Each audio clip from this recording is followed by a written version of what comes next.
Oh, hey, good morning, everybody. It's Friday, and it is BCB Live. Drive Safe Dave here, along with Sir Rick. How you doing this morning, sir? Give you a chance to open up the show, and you stutter through it. You don't have your mic on. We got to get ready, Drive Safe Dave. There's got to be a pre-trip on this show that says, you know what? My mic's going to work. I'm going to check it, just like we ask you to do your pre-trip. Good morning, everybody. Hope you're doing well today. Listen, we continue to see some major price increases right in the steel market. But before we get there, it's thankful. It's a driver appreciation week. Yeah, it's Thankful Friday. You know what? Thankful Friday. Here we go. It's a steel prices. Thankful Friday. But you know what? We are talking about Driver Appreciation Week. It is rounding out the end of the week, and we want to make sure that we continue to show, demonstrate, and let you know how important you are in what you do and in what you do every single day. It is very, very important. You are the heroes of what's going on. You are the people, the men and the women out there doing the hard job. And you know what? I don't know if you get it enough. I don't know if everybody ever tells you enough thank you. But you know what? It is time to thank you for your service to this country. Yes, it is. And you know what? Who's going to struggle with telling drivers thankful or thank you on Driver Appreciation Week? It'll be folks like Walmart, right? And if Walmart and Ford, if they get this technology ready to go, it's going into testing where the grocery stores, Walmart grocery stores, is going to start delivering their product, check it out, on driverless vehicles. We're talking Ford Escapes. Ford Escapes out there running with using that technology from Argo.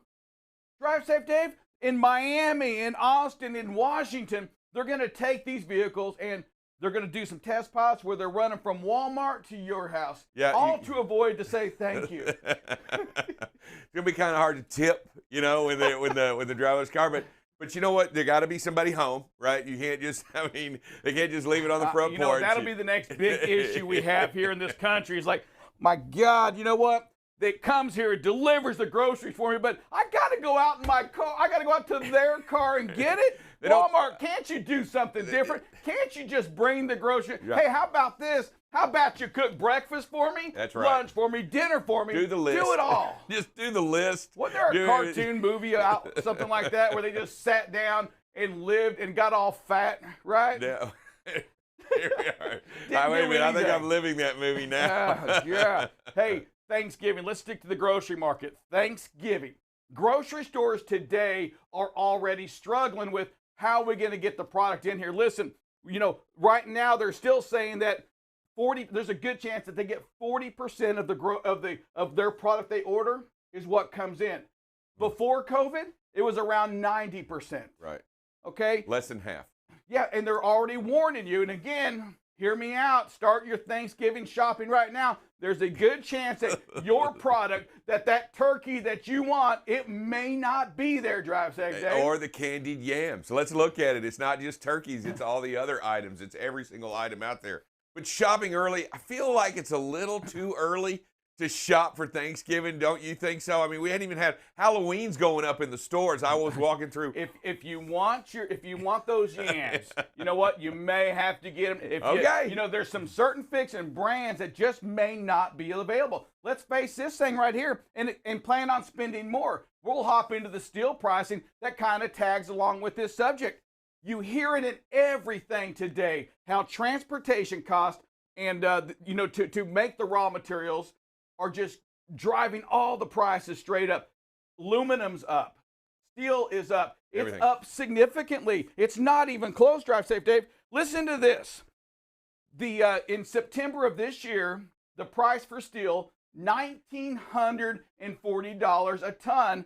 Back in 19 and 20, $560 higher. And not only that, they're hiring people, the steel makers and automakers, they're hiring people just to be able to find the steel. So that's your job. So hey, when you come in today, all you're going to do is search the world for metal. That's your job because we can't find any of it. That's what they're doing. They're going out there and they're trying to find steel. You clock in and they're like, all right, here's your pickaxe. And then now you got to go find it. Yeah. Well, you got the metal detectors going out back, right? On the I beach. got something. I'm on the beach.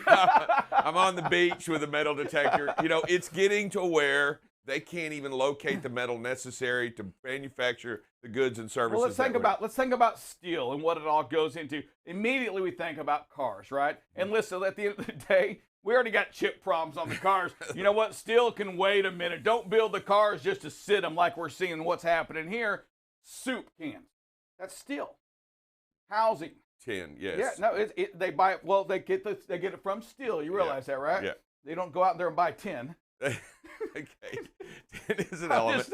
Tin is an element. But I will tell you that, but you can't make a building more than 2 stories without steel.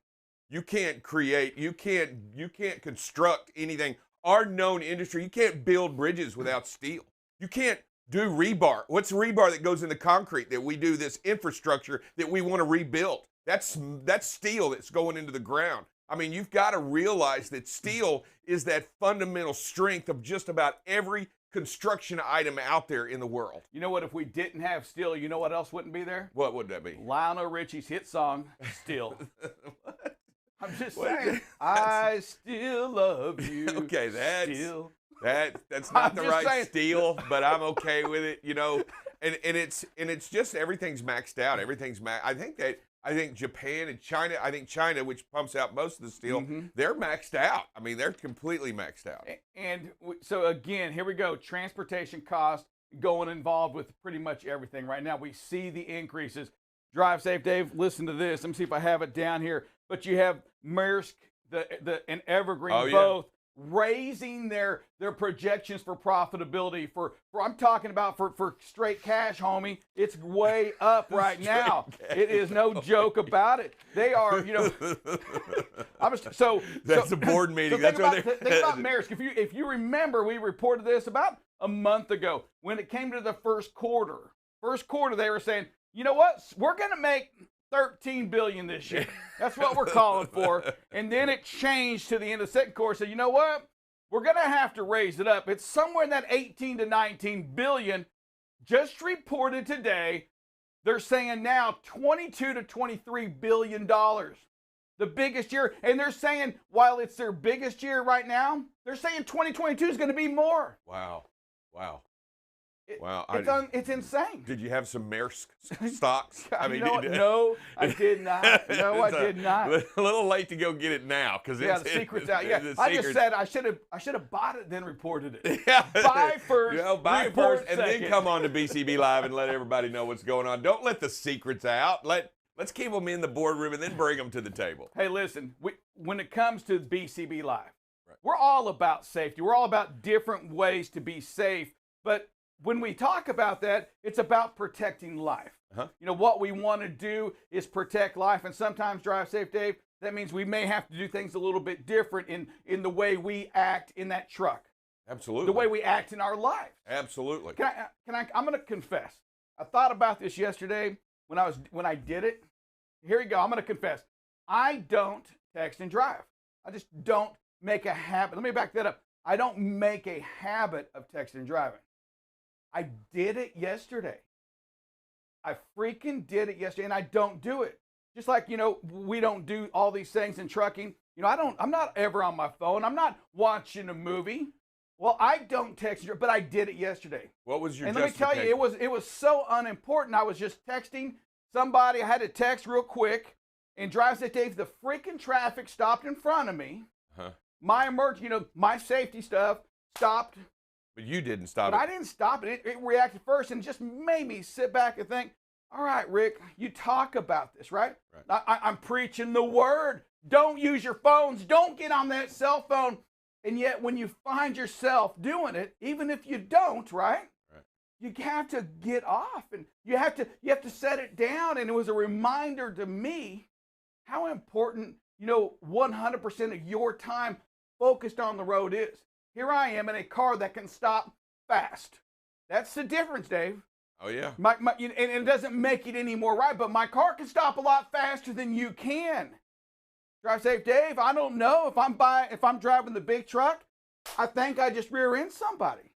One mistake is all it takes. Yeah, and then you've lost a life, and then you've lost everything that you want to do. And you know what? Therein lies the difficult problem that we all face in our hearts and in our minds We're in denial of the reality of the situation. Hey, it's just this one text. It's just this one moment. It's just this 1 second. It's just this one time. And then that justification becomes more than what we intended it to be. And I'll tell you right now, your intention can't just be, hey, I'm going to try to do good. You have to do good. You have to make it work, and you can't just try. Trying, you'll never get there. You have to actually go out and do it. And yet, when you make that sin, when you make that mistake, it's not too late to start over. Absolutely. Right. So sometimes luck comes in. Sometimes you stop. Sometimes you get lucky, and we all know that part. 100%. But that means it's not too late to start today. Start being the safest you can today. Start right now. If you're watching this show, throw it down. If you're driving, don't watch us and do that. You can't do that part. Right. Hey, listen, we're going to be back in about 45 seconds. I love Safety Drive Safety. If I know you do too. We have Ralph Furlong coming to us from the World Safety Organization. Can you imagine some of the guests we have on here? No. Some guys that have just way more certified to be talking to people other than Drive Safe Dave and Sir Rick. Wait a minute. I've got a BCB live certification. I like that certification. Hey, we're going to see you in 45 seconds with Ralph Furlong.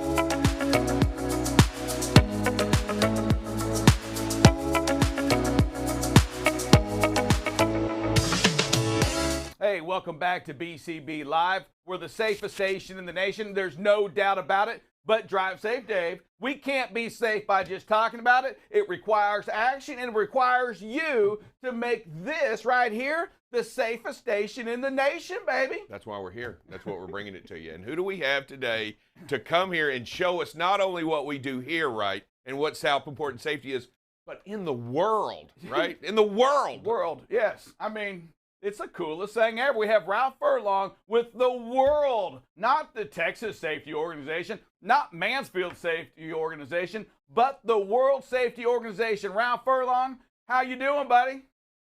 Hello, guys. I'm glad to have me on the show. Man, Hello. You know what, Ralph? Let me tell you something. I'm already in love with you. You got the vest on. You got the mask on. You're my kind of guy, Ralph. I hear you. You know, you're not the only one that can be safe. Glasses. Other people can be safe and look safe as well.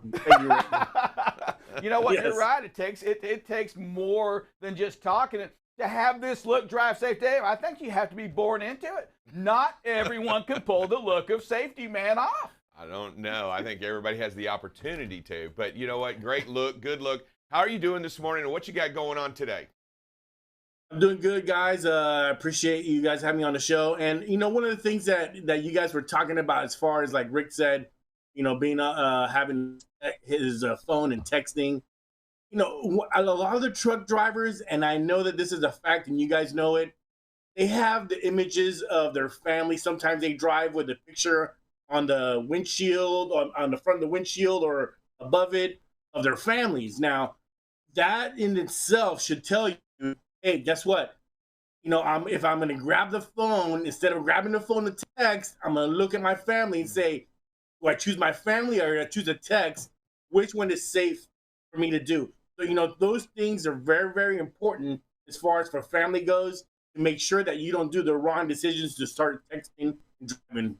That in itself, I needed to mention that. So that's part of having that, you know, wrong move and texting while driving. I like that. Yes, and Ralph. I noticed that. Yep, great point, and a great reminder. Drive safe to all of us, to myself included, on that. even though my youngest daughter pissed me off yesterday, I still love her, and that picture is still more important than the action of texting, right? So maybe she was the reason I was texting too. I don't know. No excuses for that. Hey, Ralph, tell us a little bit about the WSO, the World Safety Organization. What does that mean, and how did you get that certification? The World Safety Organization is basically based out of down in Missouri, and they in itself are in conjunction with South Korea. They're in conjunction with some other companies in India that go together and pretty much made up an organization of safety specialists throughout the world. Every year we meet up in September, depending on the location. Sometimes one time we had a meeting in the Philippines. Just this year, we were going to have a meeting in Las Vegas to get everybody together. However, due to COVID, we're unable to do it this year, but we will have it next year. And it's a symposium, which I participated in many years. 5 years ago, I got a chance to be a speaker in California, in San Diego. And I did talk about the Panama Canal, and then I talked about what we were doing down there, what the safety implications that we were doing in Panama at the time. And at that time is when we were right in about 30 to 40% of the build. So I was able to get everybody up to date of how we were doing the job down there, which ENR attested that it was one of the largest projects on Earth. I was able to explain, how many countries were involved, which it was practically almost 10 to 15 nations throughout the world. They also pretty much, we do a lot of trainings, and we're certified through the International Certification Association of Accreditation. And we try to get everybody involved. We try to get more people into it, not only in the United States, but throughout the world. We have a large, I would say the people that are in Europe, the people that are in South Africa, the people that are in actually Asia, they're getting more involved. They're learning that about our World Safety Organization, as far as getting together and making sure that everybody throughout the world is being safe, and not only that, but putting the habits into place. Gotcha. Hey, Ralph, you and I spoke before the show, and I remember you talking about things that you have to do, right, to in safety. And we're not just talking truck driving, we're talking safety in general, protecting life. There's been some crazy things you've had to do, right, to get people to follow the safety protocols. Can you share one or maybe just one story with us, Ralph? Yeah, well, as far as traveling down to Central America in 2008, to try to get the Panama Canal to adhere to what the safety measures are, as well as OSHA in the United States to the country of Panama. In the Panama Canal, OSHA had been present for many, many years due to the fact that the Americans lived down there. However, in the country of Panama, it was a different ballgame. So it was more of a culture aspect that had to be done. Some of the, I have many, many stories, but here's a quick one right here where, at one of the towers that I went to, since I was building some skyscrapers, we had approximately 200 to 300 workers at the site. And as I approached the site in my little car, most of the guys would start whistling, here comes the guy, let's get all our gear on, which in TAG, it helps, but they need to know themselves that to keep it on at all times. I had a couple incidents where, I found a couple guys that pretty much didn't want to comply with the safety gear, safety equipment. And basically, I did a lot of things, I cited them one time and I told them, you guys got 3 strikes. This is part of the whole safety mechanism for you guys to comply. Even the 3, if you're going 1 strike, 2 strike, 3 strikes, and then writing them up, pretty much didn't work. You don't want to get rid of the workforce. So you want to go one step further. So in general, I pretty much said, okay, look, guys, I tried. I give you guys chances. Now it comes down to the family aspect. So I pretty much got a list of the people that I knew were the culprits of breaking that safety, all the compliance that they weren't doing. And I pretty much got their family involved. Instead of them just being the people that were not compliant, now I'm bringing in the family. I brought in the wives more than anything. And, I would put them outside the buildings. I have my binoculars like a normal safety guy would do.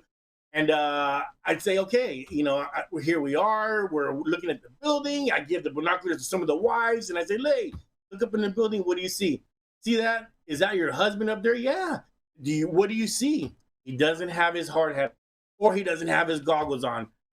So these things really, really hit home when the guys go back to the house and then their wives confront them. So here they are. I'm the guy that's breaking the law. This guy right here is telling me that I'm doing wrong. But now I have to go home to my wife and tell me that I'm wrong. He's done. Having this guy do it. He's wearing it tomorrow, I guarantee you. That's correct. That is correct. Yes. And shows, some of these measures, these are the things that we have to do to make sure that these guys comply. You know what? It's neat to hear you say that, Ralph. You talked about, texting and driving, and about people having the picture of their family on, making safety personal, because I think the more we make safety personal and make it personal to you, right? The person on the road, the person on the skyscraper, man, the more that they're going to comply if it's personal, if it means that I am going to lose my maybe I won't get home to see my wife or my kids again, or take away somebody else's ability to do the same thing. Right, and you look at it and you see those things, and you see the family, not just, and you look at the family and you see your family, but really it's everybody's family out there. It's everybody's family what you're looking at. And man, what a neat way to get, because I tell you what, you tell my wife, I'm done, I'm toast, I'm wearing it tomorrow because I can't get out the door. She'll make me put that on before my shoes. Absolutely. Hey, Ralph, real quick, a couple things in here. So you've done safety overseas, right? In say Latin America, Central America. You've done it here in the States. Here in the States, are we above and beyond everybody else when it comes to safety, or would you say they're better than us, or we're equal? Well, you got to figure in the United States, there's a lot of people involved in like in the state of Texas, the state of Florida. When you look at compliance, you say, oh my goodness, we're going to have an OSHA inspection. However, there's only 30, 40 inspectors of OSHA in the state of Florida to go to your site to make sure that it's correct, besides the state inspectors. But, and most of the people here are pretty much saying, okay, wearing your gear, wearing everything you need to wear, do you need to wear it and do you have to wear it? Absolutely. That's what the rules state. However, we go to the job sites, and I go to the job sites here, I see most of the workers in shorts, but they do have boots on. They do wear their hard hats. And in Central America, in Colombia, in Panama, in Costa Rica, and in Nicaragua, where I've been to see the sites, most of those guys, they get their equipment bought by the company. They have to wear their jeans. They have to wear their steel-toed boots. They have to wear their hard hats. And some companies, even transportation companies, especially up in the mines, they have to wear long sleeves. And they have to comply. And they do. The time they don't is when they get written up. And these are some things that you have to pretty much adhere to. It's a totally different aspect here in the United States. You tell the worker here, hey, you got to wear long sleeves. They're going to wear long sleeves maybe one day, but the next day they're not. So it's a little lax, but they still know that it's a safety aspect. Yes, sir. All right. Hey, Ralph, you brought up one thing. We have about 3 minutes. But before we do this next thing, I want to make sure, hey, I need you on this show a couple times a month for sure, Ralphie. So make sure that you give us that opportunity. A lot of stories I imagine you have about how you made safety, important to others. And what is that why from safety from you? I want to hear that side. But before we do that, maybe we can end this segment on this is, hey, talk to me a little bit about the last job you had in Panama when you brought in the last lock. I mean, how much safety, I just think about that Panama Canal when they did the expansion. That had to be a safety nightmare. Well, you figure in the 8-year span of the build of the expansion to the Panama Canal, we're talking 8 years, 24 hours a day, 3 different shifts, and a ton of people involved, 5,000 workers Atlantic side, 5,000 workers Pacific side. It became something that we had to start from the beginning in the protocols of safety, having enough safety officers to be able to make safeguard all these workers. We try to protect and prevent any accidents for the worker. So basically, every single day we had tailgate meetings, we had talks, and if that wasn't enough, we had to redo it again after their shift. Which those things in itself were pretty much a challenge.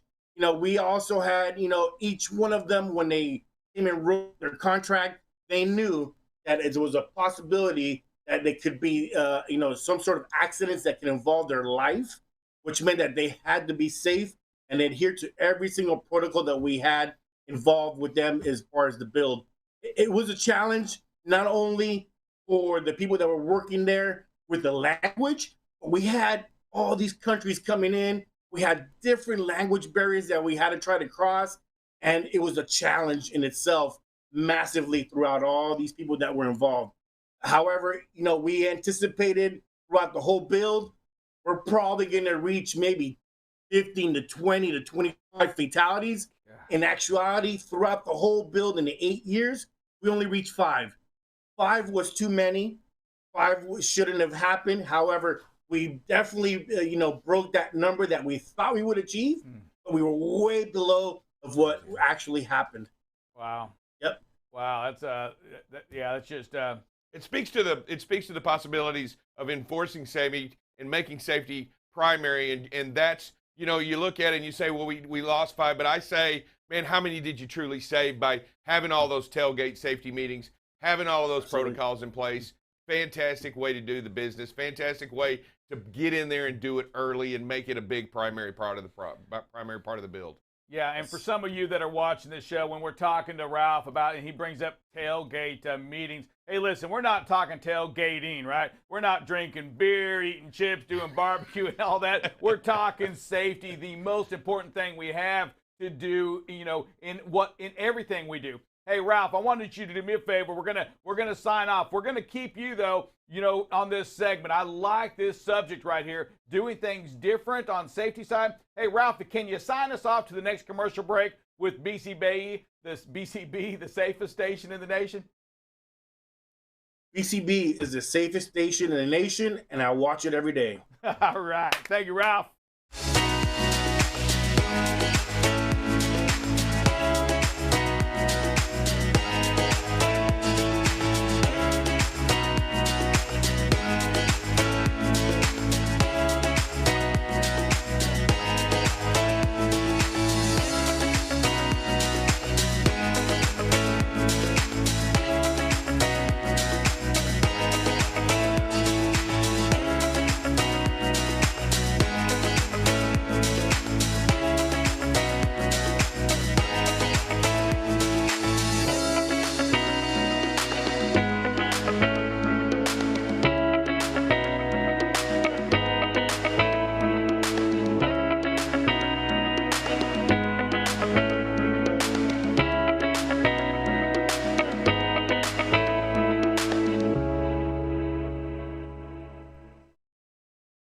Hey, welcome back to BCB Live. We're the safest station in the nation. Just, you know what? That was so interesting to me. And Drive Safe Dave, definitely going to be another episode 220 more with Ralph, because I can promise you this, he's got some stories to tell. He goes inside that safety thing and Drive Safe. He makes it personal. And what we do, whether we're out there on the truck, whether you're in this office, you're sitting behind a dispatch office, you got to make it personal to your drivers. You have to make it personal to yourself. Yes, if you're a dispatcher. Yes, if you're a driver manager at a company. Yes, you are their moms or their dads or both. Yes, you do love them and you want to get them home. You want to make sure their minds are right, and you want to make sure you're encouraging them to do the safest things you possibly can. Here we are. We're talking about somebody like this World Safety Organization going out there and doing what we're talking about every day around the world, emphasizing safety, bringing safety to people that need it, and understanding how important it is in today's world, and that it's going to ever grow, ever be a bigger part of what we do in the world if we're going to continue to make it important. We have to. We have to do it today, and we have to do it with each and every one of you out there understanding how much it means to you and your family and every single person out there. What else we have to do today, Drive Safe Dave, is give away some money. Bam! It is Phrase That Pays time here at BCB Live. Producer's going to find us a caller, and with this caller producer, we're going to give them $100 and give them the chance, the opportunity to bless somebody else that you see on this show. Bless them with another $100. It's thankful. It's Driver Appreciation Week. It's Thankful Friday. It's a new segment we have. Producer, who do we have? We got Brian Thompson. Brian Thompson, do you know that phrase that pays, Come on, sir? Brian. Thompson, can you unmute that mic and give us that phrase that pays, sir? We are rocking and we are rolling. All right. Brian Thompson, do you know that phrase that pays? Hey, give me that rocking and rolling in a DJ voice. We are rocking and we are rolling. That was the same voice. It's the same voice. I don't know what you want from me. That Give me a rock and roll radio voice. voice. Here we are coming at you live on the show. Going to bring you some rock and roll. Hey, it's 2 for Tuesday, That's folks. right. Time That for sounds- rock and roll. I think you guys are misunderstanding the radio voice entirely here, but all right. With that, we're moving on. So Tommy Jones, do you know that phrase that pays, sir? Tommy Jones. And if you do not have access to the microphone, you can always pull over to a safe position, or if you are not driving, you can type that into the question box now. Tommy Jones. Come on, T. Jones. And T. Jones, if you know that phrase that pays, you can definitely type it in. I Strike see. two. Yeah, that's strike Hey, two. he typed in and said no mic, so I'm assuming he might be in a safe position here to be able to get that phrase typed out for us. So I'm going to give Tommy just a little while. I don't want to move on too quickly and get that opportunity missed there. But we are looking around just in case. We are We'll come back. to moving. him. Yeah, we'll come back. All right. Find somebody else. Jerry Grizzle, do you know that phrase that pays, sir? Jerry, we had your mic for a second there. Oh, wait, Tommy, you typed it out. Let me see if that actually is the right thing here. Let me confirm that before I throw it up on the screen so we don't give away the whole phrase that pays Do you know here. the phrase that pays? Do you know the phrase that pays, Drive Safe? I know of the phrase that pays. You've heard of it? Yeah. Not quite the same thing. Do you know it verbatim? I do know it verbatim. So, Tommy, that was close, but unfortunately it was not the exact Always hard to phrase type that it out, pays. you know? Yeah, and Jerry, what do you got for us, sir? Do you know that phrase? Yes, it's can you hear me? Yes, we Can you hear me?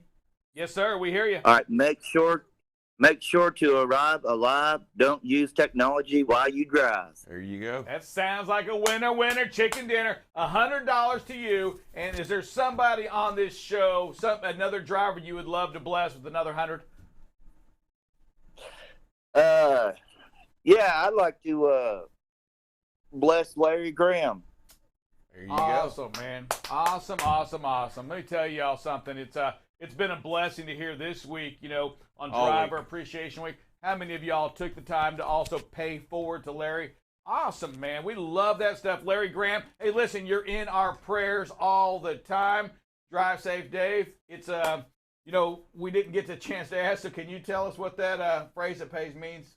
Oh, yeah, basically, it's talking a little bit to what Rick was talking about earlier, and not getting distracted, not being distracted while you're out there. And it, that phone, that cell phone, and believe it or not, that can be the radio, that can be anything, that can be a tablet, that can be a computer, that can be a laptop, that can be anything that uses just something that grabs our attention away from the road. Make sure you don't use it. Make sure you stay focused on what you're doing out there. Put the phone down. We'll be back to you in 1 minute. BCB Live, and we are that safest station in the nation.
good morning, everybody. It is Buckle Up Bob on this Friday during Driver Appreciation Week. And again, we're going to do a little bit of traffic, and you can kind of see it's actually for Friday. It looks to me a little bit light around the Dallas area. Yeah, there's some red, but the loops look pretty clear. You're going to have a little bit of slowdown no matter which way you go around the Dallas loop coming from the eastern side. Fort Worth looks great, with the exception of just a few areas that on the northern loop of 820 there, right up in this area as well. So, but all in all, not bad for a Friday morning commute. And up in Kansas City, again, this thing just all week has just been really clear. I don't know what's going on in Kansas City, but man, they are doing it right. The loops are clear, the roadways are clear. Very few little spots that have some traffic slowdown. You just see a little bit right here on the eastern side of the loop. So we'll go into Chicago, which is usually always, and even the thoroughfares look really well. You know, the loops around them, the 890s, the 294s, and all that going around the Chicago area looks really clear. So again, if you're heading into that area, take the loops around. It's always the safest, probably, and the less traffic and bog downs, if you will.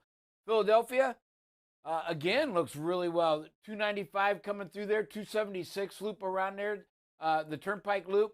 The Turnpike itself has a little bit of congestion, but not as bad as normal. But you can see, again, a lot of green roadways going in and out around the Philadelphia area. Atlanta, unlike Kansas City, well, actually, like Kansas City, has been the same all week. Unlike Kansas City, it's because of the traffic.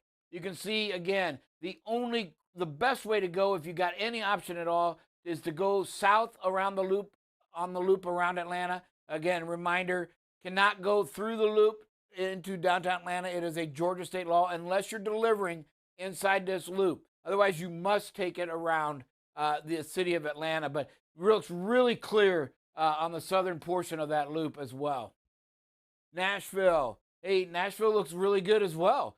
Just some slowdown here on 24 coming into the loops, but all the loops are green going around Nashville. Yeah. So again, still looks really great. Just 40, I think that's 440, if I'm not mistaken, is the loop around there. Again, and also going up 65 running through there. But you can see the outer loop, the 155 loop here, and the inside loops are all clean and green. So again, really good, some good traffic for a Friday to end this Driver Appreciation Week. Hey, we got some weather as well. You know, we'll quickly show where the rain is currently. You know, not much going on. A little bit up here in Nebraska and Iowa, and just some scattered storms here in the southeast, a little bit along the Gulf, and then a system moving in up in Seattle. But the thing we want to, and we'll go ahead and do the forecast for the rain and thunder coming out. You're going to see this afternoon, the south has a big chance for that rain. Right now, we've got this system right here that moves a little bit southeast, but also extends up into Wisconsin. But you can see the biggest focus is going to be right here in that southeast region again, where there are flooding concerns as well going on because, again, Nicholas just went through there, and now they're supposed to get some more rain. Again, same thing for tomorrow in the Alabama, Mississippi, and Tennessee regions. Hopefully this rain pushes down into California and gives them some much-needed rainfall, because I'm going to tell you what we've got that's not going to be good for, and that's the winds. We are looking at 48 to 50 mile an hour gusts on Saturday. So this afternoon, the winds start picking up a little bit, and you kind of see they're not too bad out there where the fires are. But tomorrow afternoon, right there, that Lake Tahoe area and that Dixie fire, they are all looking, we're looking at up here in Montana, looking at 56 mile an hour gust potential. Here in the Reno area, 49 to 50. So again, we will have some geofences warning everybody that, you know, we can't drive when the gusts are 45. If there's sustained gusts of 45 miles an hour, you just got to get off the road, because no matter how heavy you are, it can blow you over. So again, what will be required is a speed reduction, okay? Up here in this area, you're just not going to be able to go over 50 miles an hour, if that. So if there is some movement, it's got to be really slow. You got to watch the curves because the winds can get magnified with, not really magnified, but the force is double because you're adding to it with the centrifugal force of you going around the curve.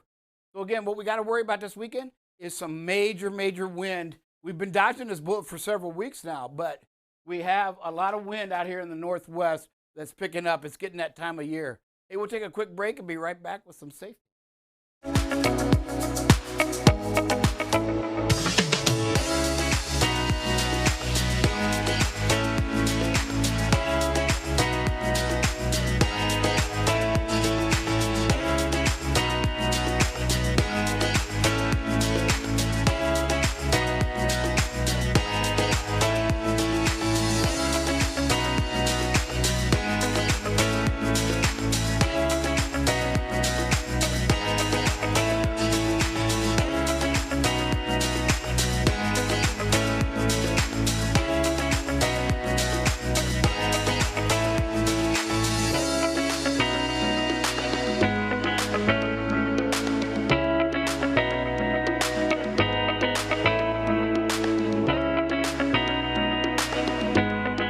All right, everybody, and we're back with Buckle Up Bob. And Bob, let's talk. Dave. Right, what? And It is he. the spirit of El Patron.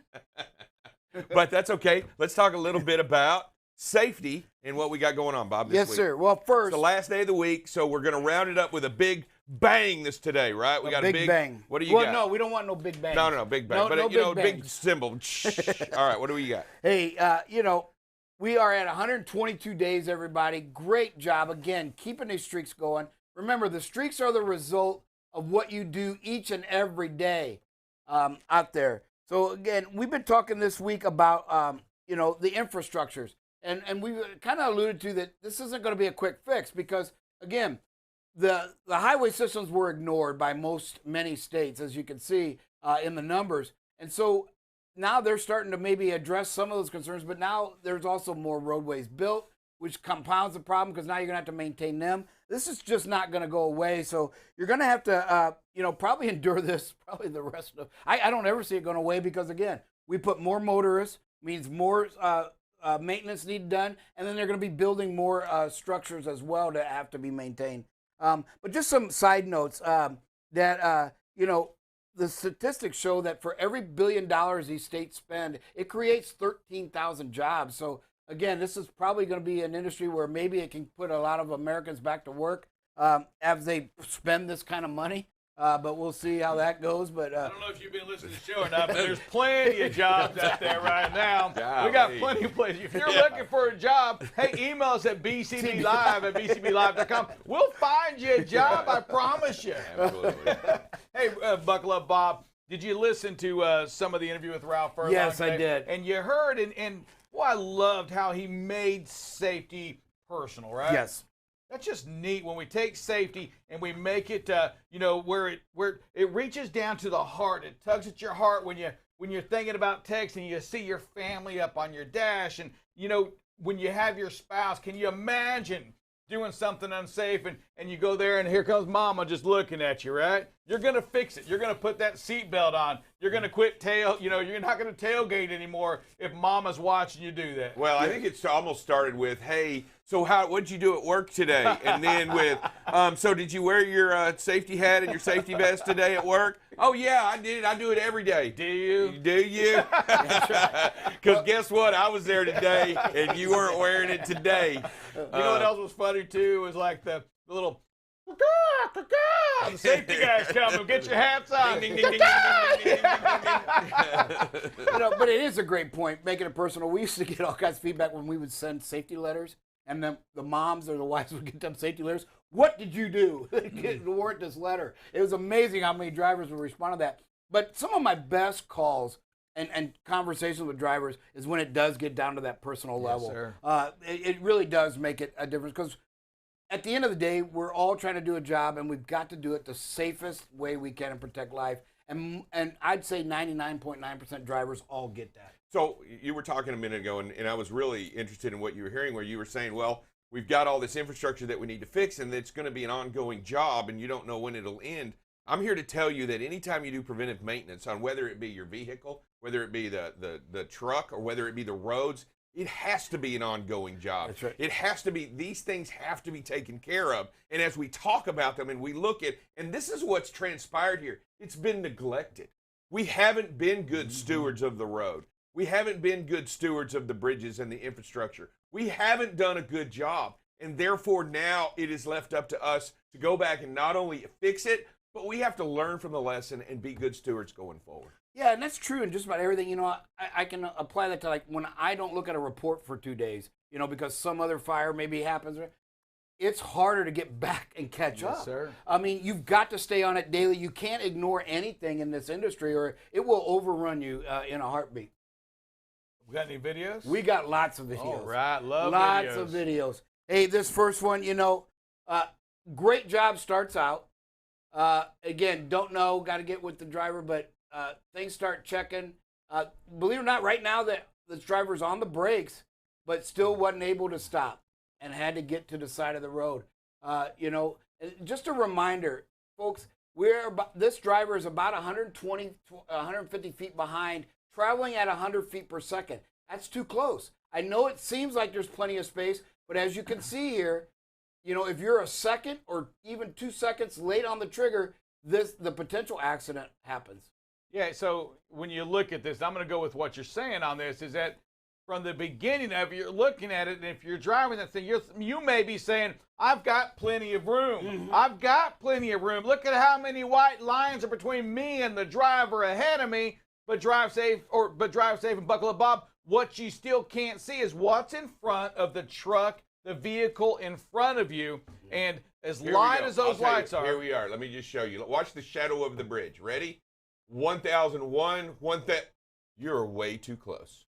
Yes. You're way too close. There you have it. You can tell by instantly how much further you need to be away. Yeah, and I want everybody to understand, this does not make you a bad driver. This is a human condition that we all think things that are better. You know, we talk a lot about, hey, you slow down to a speed that you think is safe, and we always say you need to go another 5 or 10 to probably be the closest. Same thing with space. This looks like enough. It probably is for a car, not for a semi.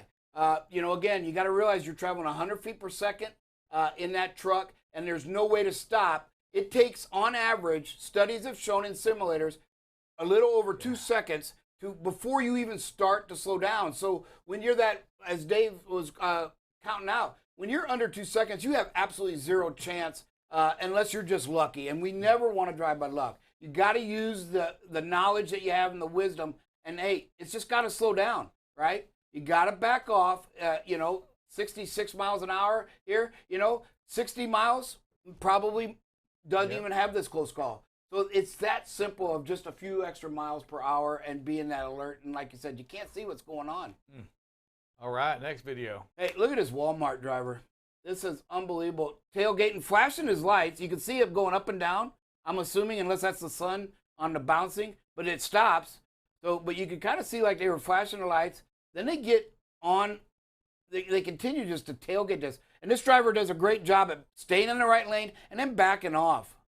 I can't really tell if that's sunlight reflecting or if that's the headlights that Walmart's it's probably the sun on that, because you'll see it on the Walmart vehicle here right there as well. Yeah. But it's still entirely too close. And what we've got to remember is that, you know what, drive safe, what we can do is we see the Walmart truck right here. We, watching this, can learn and apply this to the way that we drive. And again, 64 miles an hour. So again, what, less than 50 feet? Oh yeah. You know, there's no chance if that same situation happens that happened in the previous video, there's an accident here. There's nowhere for this Walmart to go, because you see the car on the other side. Maybe here, because this driver has created an out for that driver. Great job by this driver, by the way, in the right lane, backing off and saying, hey man, if something bad happens, this guy, even though he's wrong in what he's doing, needs to have an out, and is giving him that. You can tell a lot's what's going on here too by the smoke that's coming out of that. When he moves to the left, he's going to pass, and then he's gearing it in, and he's pushing the accelerator, and then realizes he can't pass on the left. So he comes back, touches the brake, and backs off just a hair, but then guns it again to get right back on him. And you can see the behavior of what's going on with the driver in the cab. You can tell what's happening, what he's doing, and you kind of understand what's happening. Good job. Start backing away. And you see this going on, you need to get away from it because right here is crazy. And I like how the driver's starting to back away from what's going on. Get away from this instant and learn from what the Walmart guy's doing. We don't want to be that guy, and we don't want four-wheelers out there seeing us. When it comes to platooning, listen, that's a technology thing. That's not a human thing. We don't platoon, a.k.a. tailgate. That's what it is when we're doing it. When the machines are doing it, different story. That's called platooning, but that's technology, GPS. That is using that material to, that's everything working together. What else we have, sir? All right, here, right at the beginning you miss it. But there, again, we talk a lot. Traffic, when you get written up for disobeying traffic control devices, these are signs, not just always lights or message boards. At the very beginning of this video, right there, it warns you that this curve is sharp. It's an S curve, and it's 20 miles an hour, and this driver is going 46. Got to slow down. We talk a lot about the wind coming up out in the northwest. These little S curves can cause a lot of headache when you're doing over twice the speed limit. And again, those are for cars, not trucks. In perfect conditions. In perfect conditions. Drive safe, Dave. You wear the shirts all the time with the signs on them. And when we see a sign like the S curve right there, hey, what is that telling us to do? It's telling us to not only slow down and be prepared, but you've got to understand that those S curves can create problems with freight. Freight can shift. Freight can move around back there. It's not supposed to, but it is a reality of the situation. It can cause a rollover. And also, you don't know who's going on, and it's really a blind curve, guys. You can't see it. The only thing you know is by the sign that told you what's up ahead. You can't see that entire curve because of the buildings and what's going on. So that sign is your only signal and only knowledge of what's ahead. Yeah, and I've investigated a few rollovers and going through the curves, and they'll always say, well, the freight shifted. Well, okay, yeah, it did. But let's go to the root cause. The root cause, it shifted because you took the curve too fast. Yes, absolutely. Speed was the root cause, not the freight shifting. There's things that make it. Hey, here's one again, just 60 miles an hour, right? Should be doing, and this driver was doing 69. So again, you got to be aware of the situation. And then it turns into instead of getting out of the gas, it turns into a tailgate and a quick lane change, right? And this is how quickly one bad decision leads to another bad decision to another, right? And all it had to do was let off the gas. Just start pumping the brakes. First of all, 9 miles over versus a few miles under alleviates this as well. And then it turns into another bad decision, and then that makes the driver do a quick lane change. Yeah, root cause, drive safe, Dave, on this one right here. You're getting into a situation right now when we're quickly as buckle up. Bob said, tailgating and getting ready to pass because we're kind of forced to. The problem, root cause, is we're driving 9 miles an hour faster than we should. So here it is. I got it on right today. I got a sign on today. This right here, and as we talk about it, it is a speed limit sign. It is the law. It is not a suggestion. It is not a recommendation. It is not what you should be doing. It is what you must do. And this is only in perfect weather conditions. A speed limit sign is there to tell you the limit of speed. There is no play, there is no give, and there is no better. You've got to do what it says. Yeah. Hey, here's another one where, again, watch it's hard to see, but the two cars, see how right there, that black one goes over, and so does the white one, cuts them off. And then they stay there. They don't, right here, the white one gets in front of them. So I'm guessing it might be in a little road rage, possibly. And then the black one starts to go around them, and the white one swerves over and cuts them off. And then this driver, watch what happens, comes here at the end. You're watching that, and then this truck's drifted over in their lane. You see the wheels over the white dotted line. So great job of this driver, but it just shows, even though the road looks open in front of you, you still got to keep your head on a swivel. There's so many things that just happen just like that. I look at this, and I got a couple of things that I think maybe going on here. There might be coming around here going south or wherever it is you are. I think there might be some wind involved in here pushing some of the vehicles around, including the big truck, and everybody's reacting accordingly. It might be a little bit of wind action and affecting the vehicles on the road because it does do that. Trucks, vehicles, everybody comes around, goes around, and gets clear, and then everybody's affected by this crosswind, especially you're changing directions, right? So then the vehicle's affected differently at the moment. The pull on the steering wheel and everything's different. So that tug you had to the right all of a sudden is gone, and then you drift over. So, I mean, there's a lot that could be going on here, but I'm saying that you also have to look out for wind. Yes, and you don't get to say it very often, but great observation. Drive safe, Dave. Here's the next one. Yeah, these next three are just, watch what happens here at the end. Yeah. Oh, and then hit the brake. There's a good move. Yeah. Oh, and it gets better. There's a part 2 to this video. Okay, we might want to just go into that. May have to go back and forth to both of them. Here's that same white car that's now going to just brake check the big rig behind this driver driving. Great job by this driver keeping the space back. But you'll see here in a minute, there's nothing in front of that white car. And it doesn't move over. It's just messing with the big rig. Why? I don't know. The only thing I could even remotely draw a conclusion to is this truck's in the left lane and maybe that car didn't like it. But to risk the life of that like that. And then, we talked just last week about brake checking. It is illegal in most states, and if it's not a law, it is considered reckless driving, which is a law in all 50 states. So, again, just great job. Here's another one. We talk about how dangerous. Look at this. By the way, that's not one way. That is in the oncoming lane at a red light, and then going to make a right turn. Jeez. I mean, there's 3-4 deep, and here comes a truck. Yeah. It's just mind-boggling. Folks, when we talk about why you have to slow down at intersections, right here's the prime example. Here's an idiot. They're out there, folks. They're out there. We see them all the time. I think this is one of the most flagrant, unbelievable things I've ever seen at a red light, to pass several cars. We know at least 3 vehicles in an oncoming lane, and then you're at a red light, and you're going to go ahead and make a right turn. Yeah, and look at that car. And when you get to these intersections, you just have to expect something odd, something weird, maybe something stupid to happen. You've got to be prepared. Situational awareness. We've seen it time and time again. Weird, odd, just chaos happens at the intersection. It doesn't make any sense. It's pretty easy, right? It's a red light and somebody's got a green light, but it confuses a lot of folks, and we're not paying attention when we get over there. Yeah, and to me, that right here, that's just a sense of entitlement of being able to just flagrantly break the law and don't care about anybody else's safety. You're just in a hurry. That right there is just no excuse for that. Well, yeah, because before he did that, they're driving in the oncoming lane to pass everybody. I know, the whole thing is just outright endangered. If that truck had been a few seconds earlier, then, there may have not been an accident because nobody's going that fast. But now you've got a huge chaos because you got this truck trying to turn. This car's sitting out there, nowhere to go. And we got about a minute and a half. If anybody has any questions or comments out there, drive safe, Dave. Man, what a week this has been. Some great conversations, some great interviews. A great interview today with Ralph. The Rebecca with the Atri.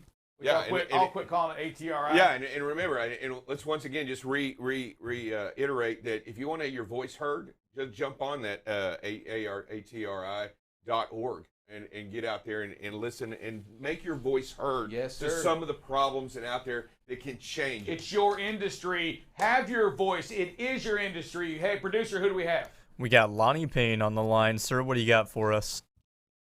Good morning, gentlemen. How's everybody today? Hey, Mr. Lonnie, how are you doing, sir? I am truly blessed and highly favored. Thank you, sir.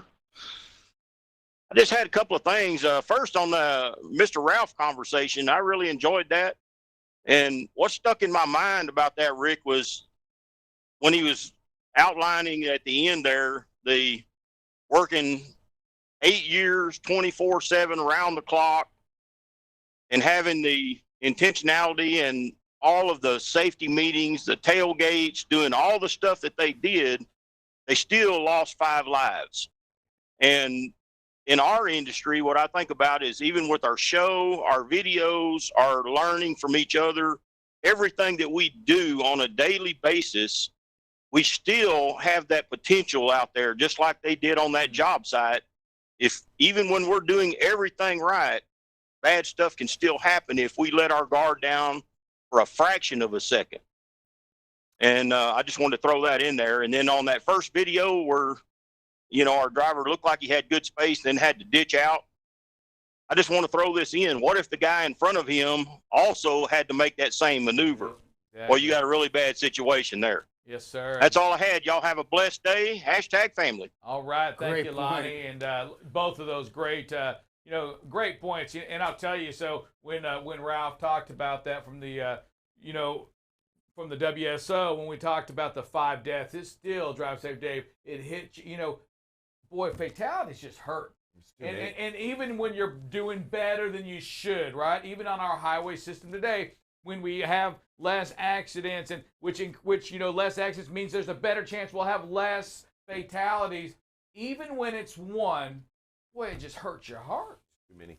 It is too many. Hey, boy, we got a phenomenal week. Loved all the information we had. Hey, great traffic today too, Bob. I want to make sure to give you credit for that, for keeping them highways safe. Atlanta wasn't as bad as it had been either. But what you're doing in Kansas City with that traffic, phenomenal. Keep it up and keep it going everywhere. Yeah. Hey, we want to tell each and every one of you how grateful we are to have you watching the show. How grateful we are for you being heroes. How grateful we are for you to take safety to that next level.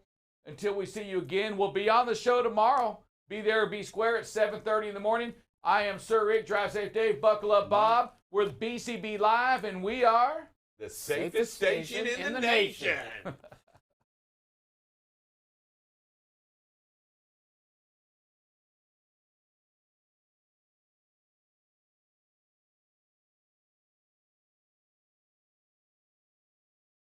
All right, hey, welcome to BCB Live. Glad to be back, Drive Safe Dave. Welcome out back, sir. Shaking hands, out, signing autographs. It was a busy week for Sir Rick, and I'm just going to put it back on your rest area, man. Is it any coincidence that Sir Rick makes his day right back on Thankful Thursday, on Driver Appreciation Week? Let me tell you something. It was planned just like this, Dave. I'm going to go. It was awfully nice. It's nice that you're back. Nice that we had a great time out there. Doing interviews. I had met a lot of fun people. We're back here, and you're finally back. Hold on. Let's get to the real story, though. There were times where you were just gone. No. And every time I looked for you and I found you, Drive Safe Dave, you were in the kitchen area eating. I wasn't in it. Never saw a kitchen. Never saw a kitchen. However, I did have some bacon, and I was eating. And okay, so I take some bacon and a Danish, and I go over to the set, and Rick grabs my plate and throws it in the trash. And then you wonder why I got to go find more food. Producer. Yeah, well, okay, to be completely fair here, Dave, there were many times while I was back here and I was trying to run the show, I was like, all right, I don't know what the schedule is going to look like today, so I'm going to stay at the desk. I got to make sure everything's going to be good. I got to be standing by. And I get a call, actually, from Rick and from Jack, both saying, hey, stand by, we're going to go on at 12 o'clock. So I'm sitting here, I'm waiting to go. I'm like, I haven't eaten anything all day First of all, I'm going to defend myself. They served up cheesecake. It was 12:18. I was searching for the guy. We had interviews lined up. We didn't get started till 12:30. We didn't get started till 12:30. I was eating cheesecake. Hey, but just a phenomenal job. And let me tell you, we had fun. We went to the McLeod software. McLeod trucking software, one of the largest ones there is. And probably the coolest thing about it was the amount of people that were there about safety. The integrations today with safety, relying to cameras, right? To the electronic locks, to systems that help us on the back office side, right? Do a better job of it being a safer dispatcher, a safer trucking company. It was phenomenal. Hey, kudos to you, McLeod, for what you do on that. Drive Safe Dave. We're going to hop into some big news stories. First of all, we're going to start with 61 containers. I'm sorry, not containers. New record. 61 ships. New record. Blows away a new record out there in the port of California. Look at it. First, I thought it was a World War II movie with the Armada sailing into the bay here, but you've got a fleet of huge ships out there. These aren't small. These are those large container ships, and they are out there hugging the coast, waiting on their turn.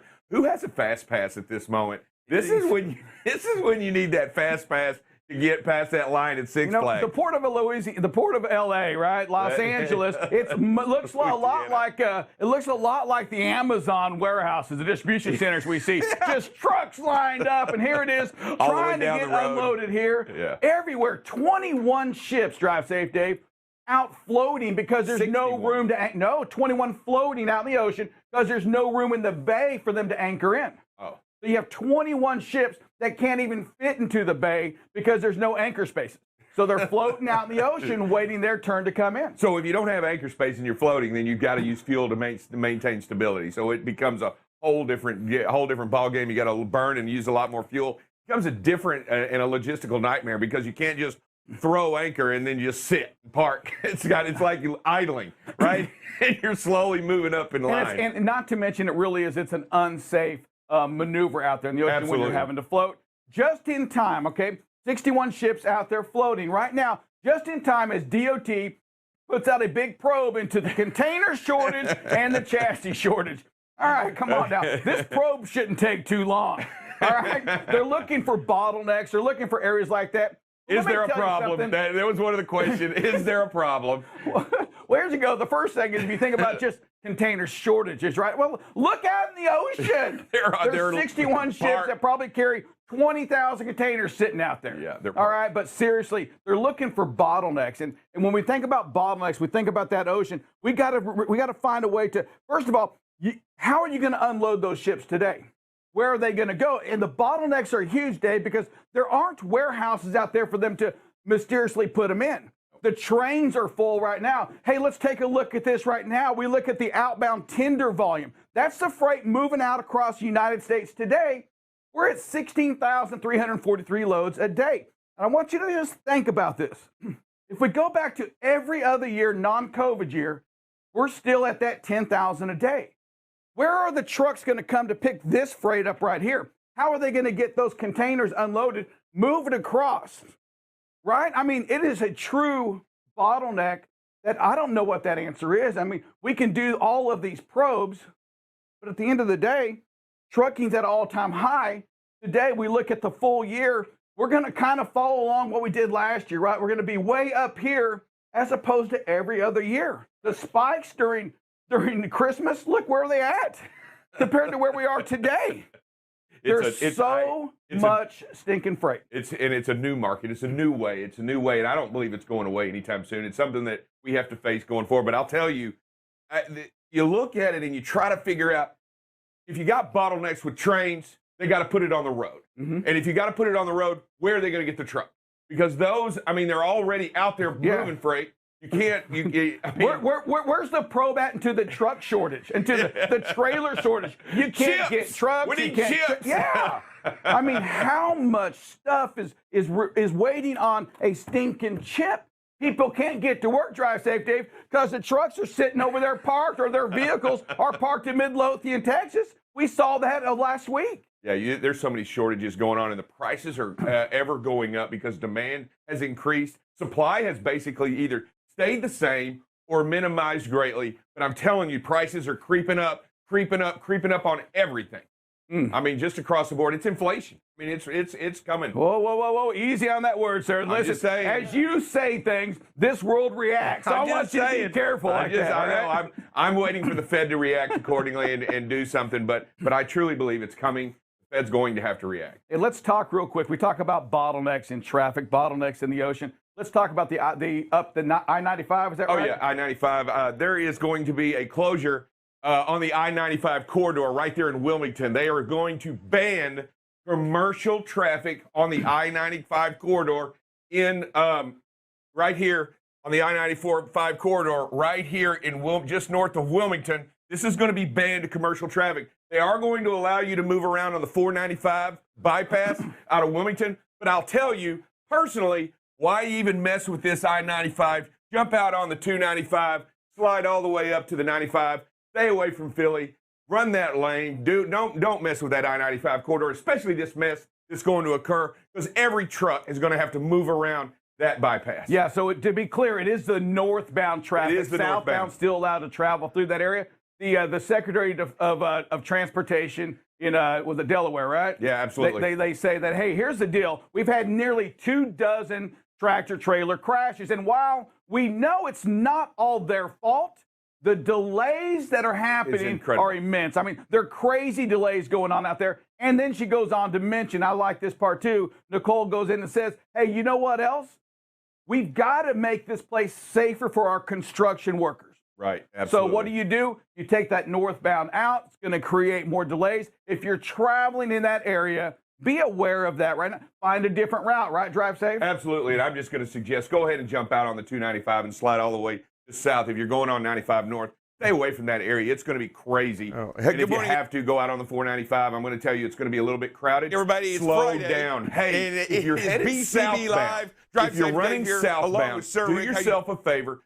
Don't go there either. Go around the bypass on the southbound side because even though it's flowing a little bit better, they do recommend that you move around. They're not banning it, but they do recommend that you miss that area altogether. Hey, listen, it's just a great time to really talk about construction zones for a second. Yeah. Remember, if you're in the big truck right now, you have a better opportunity to save lives for the construction workers. Why? Because you control the traffic.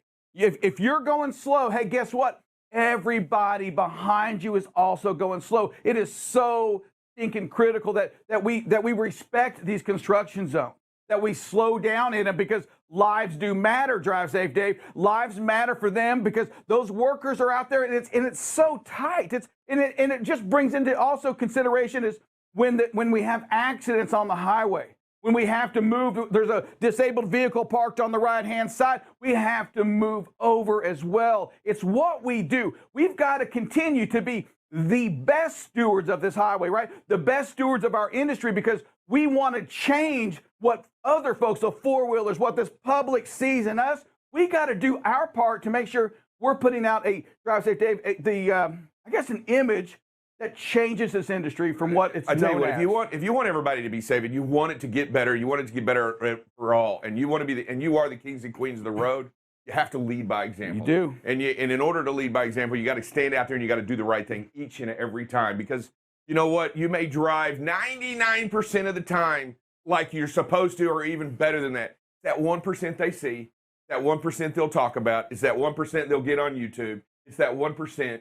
It's that one moment which they'll go, oh, yeah, well, they're just truck drivers. I'll tell you what you need to have them say is they are truck drivers, not just truck drivers, but they are truck drivers. So you need to get out there and you need to do the right thing for them and for yourself. Yes, we say all this because in the big scheme of things, boy, the insurance cost that already comes into play, right? All of these nuclear verdicts that we're seeing out there, they're real and they're going after you. I want to make sure you know that they're going after you, the driver, they're going after you, the trucking company. We've got to make sure we do our part. Drive Safe Dave, we're going to be back in about 1 minute. We have Cottingham and Butler going to talk a little insurance with us. Absolutely. We'll talk to you in about 1 minute, 60 seconds. This is BCB Live, and we're the safest station in the nation.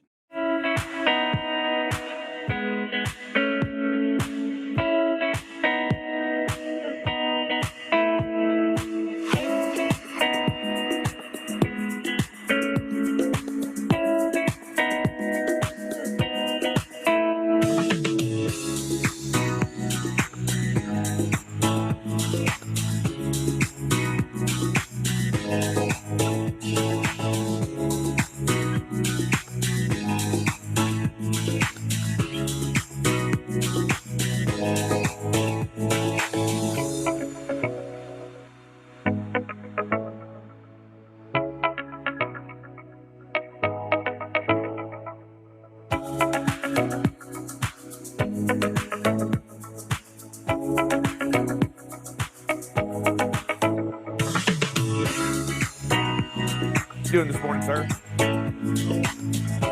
Give you a chance to open up the show and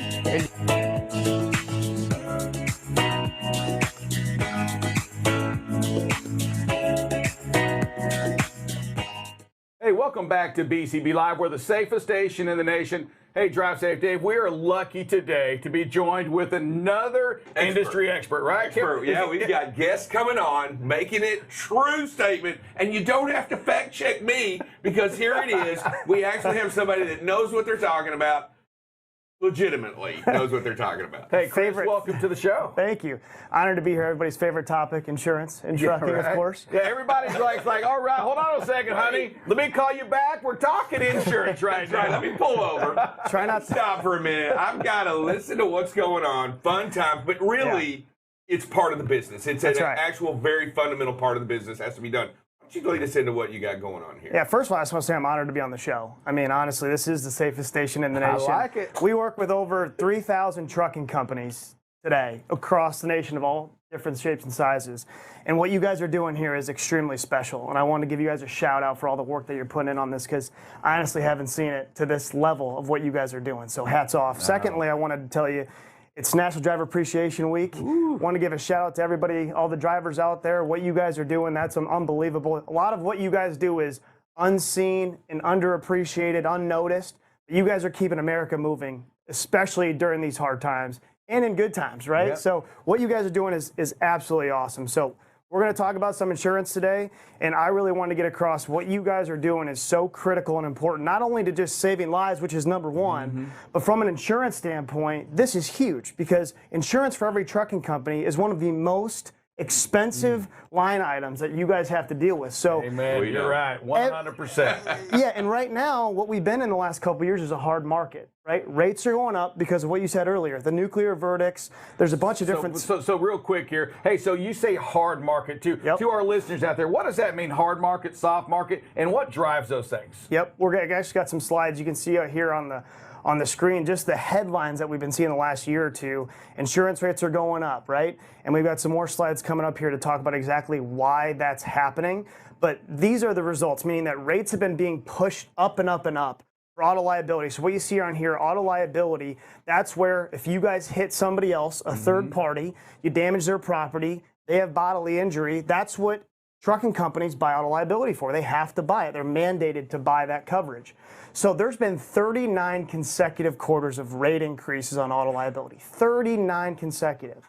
And if you want to pop that back up on the screen real quick, though, I can reference a couple more things. But the reason you see here, of what's going on, these nuclear verdicts, there's private equity companies out here that are targeting trucking companies and putting money out there to these for these lawsuits to go after these huge verdicts, right? You got distracted driving. You got some trucking companies cutting corners because there's a driver shortage. They're putting anybody in the truck, unfortunately, and that can lead to a lot of claims. How much are the trucks today? These brand new trucks, how much do they cost? They're to fix? going up, I'll tell you that. Everything's going up right now. I mean, to buy them, hell, I'd like to get more trucks just so we can fix them. That's right. And then wait on parts. Yep, exactly. No, if you want you're right. go to the next slide, I actually can show you what this shows you is the combined loss ratio for insurance companies dating back to 2006. And what you're going to see here is anything over 100% is bad. Got it. So what that means is for every dollar that they bring in, they're spending anywhere from right now $1.09 plus to pay and claims. So that's really what's been happening in this marketplace. I want to stop there for a second, because I think it's important for you to know when we see insurance, like you're saying 109%, right? Yep. When they're losing money, insurance companies don't lose money for long. Right. It comes into a rate increase, because if I'm paying out $9 for every 100 I got to pay, hey, guess what, customer? Hey, guess what, carrier? Hey, guess what, owner operator? Your rates are gonna go up. That's right. And they can, and that's the hard market, right? We see 109, we see those percentages of loss going up. Hey, guess what? The rates are gonna follow it. Yep. They just have to. They're not going to lose money. Believe it or not, people want to make money. Yeah, and insurance companies want to make money too. That's right. And what you saw on the earlier slides, 39 consecutive quarters of rate increases to trucking companies, okay? And what that tells me, and they're still over 100% combined loss ratio, they can't figure out how to make money right now, right? So they've been having to continually increase rates. The trucking companies, whether you're doing a good job, performance-wise or not, across their book of business, they have to give increases to stay alive. Amazing. It's amazing that in the industry we're in, and yes, when you start talking about these lawsuits that come in, and that's that kind of like that reinsurance, right? Because you have some insurance and you go out and buy some extra. Well, that extra, that we see the $1 billion, right? These insurance, these verdicts that come out. Well, that insurance years ago was a lot cheaper to buy than it is today 100%. Because it never got touched years ago. That's right. And today it's just part of the game. Yeah, this is actually a really nice slide that kind of shows this. There's been an 87% increase in these what's called nuclear verdicts from 2016 to 2019. I mean, it's absolutely crazy, just the frequency of what these are happening at.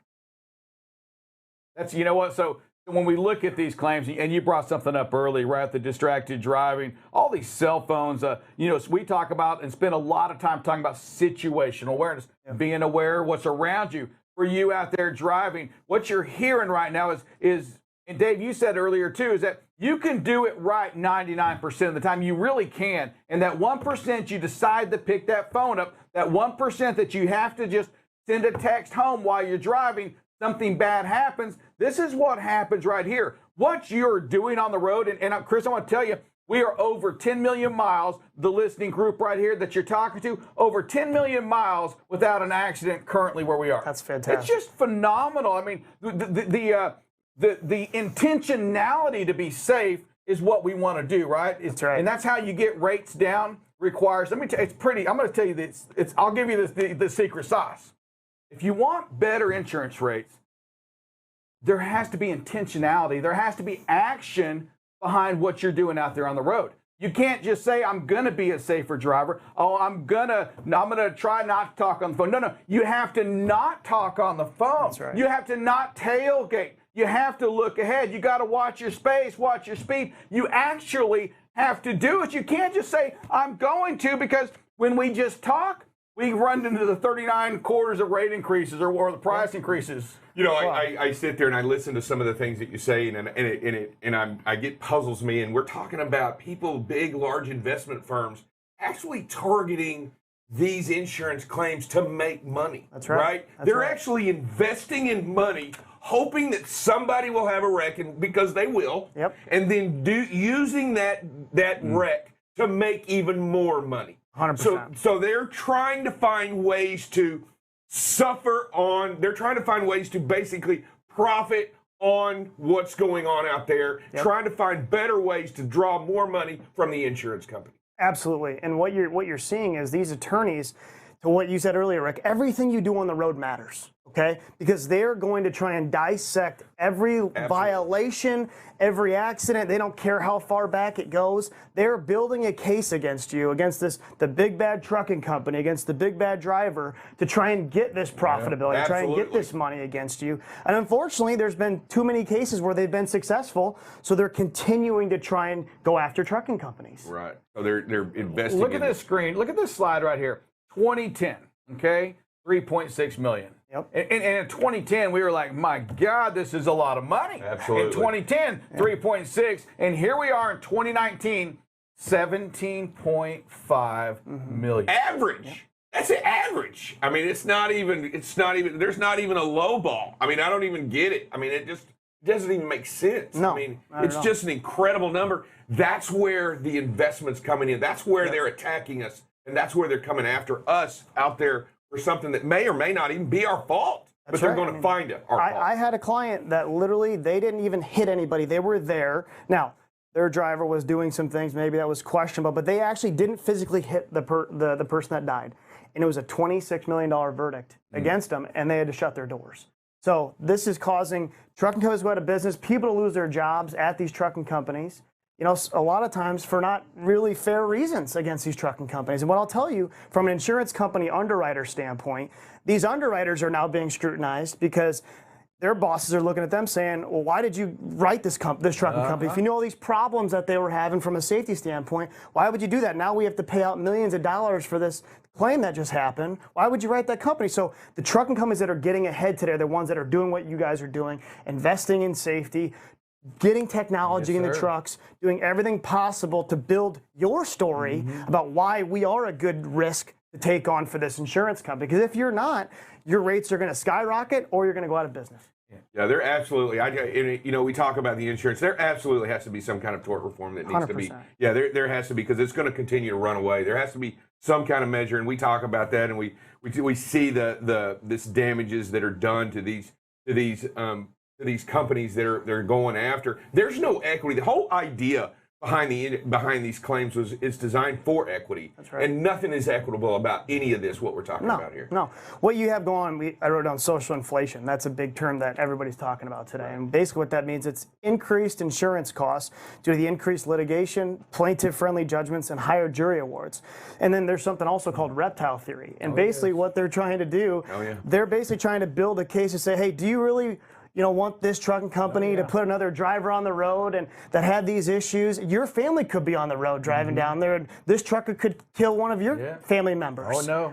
right? Yep, and as a jury, when they get that reptile theory, it releases something in you that says, I'm going to protect this person, this family, and as a trucking company, you're done. Yep. You know, when the reptile theory works and does what they do, the plaintiffs use that side, right? The jury sides with them nearly all the time. It's absolutely crazy. I'm going to play the other side just for a second. All right. I'm hearing what you're saying over there, Drive Safe Dave. There's got to be tort from agree. There has to be. And Texas is doing an awesome job. Doing a great job of that. But you know what else has to happen?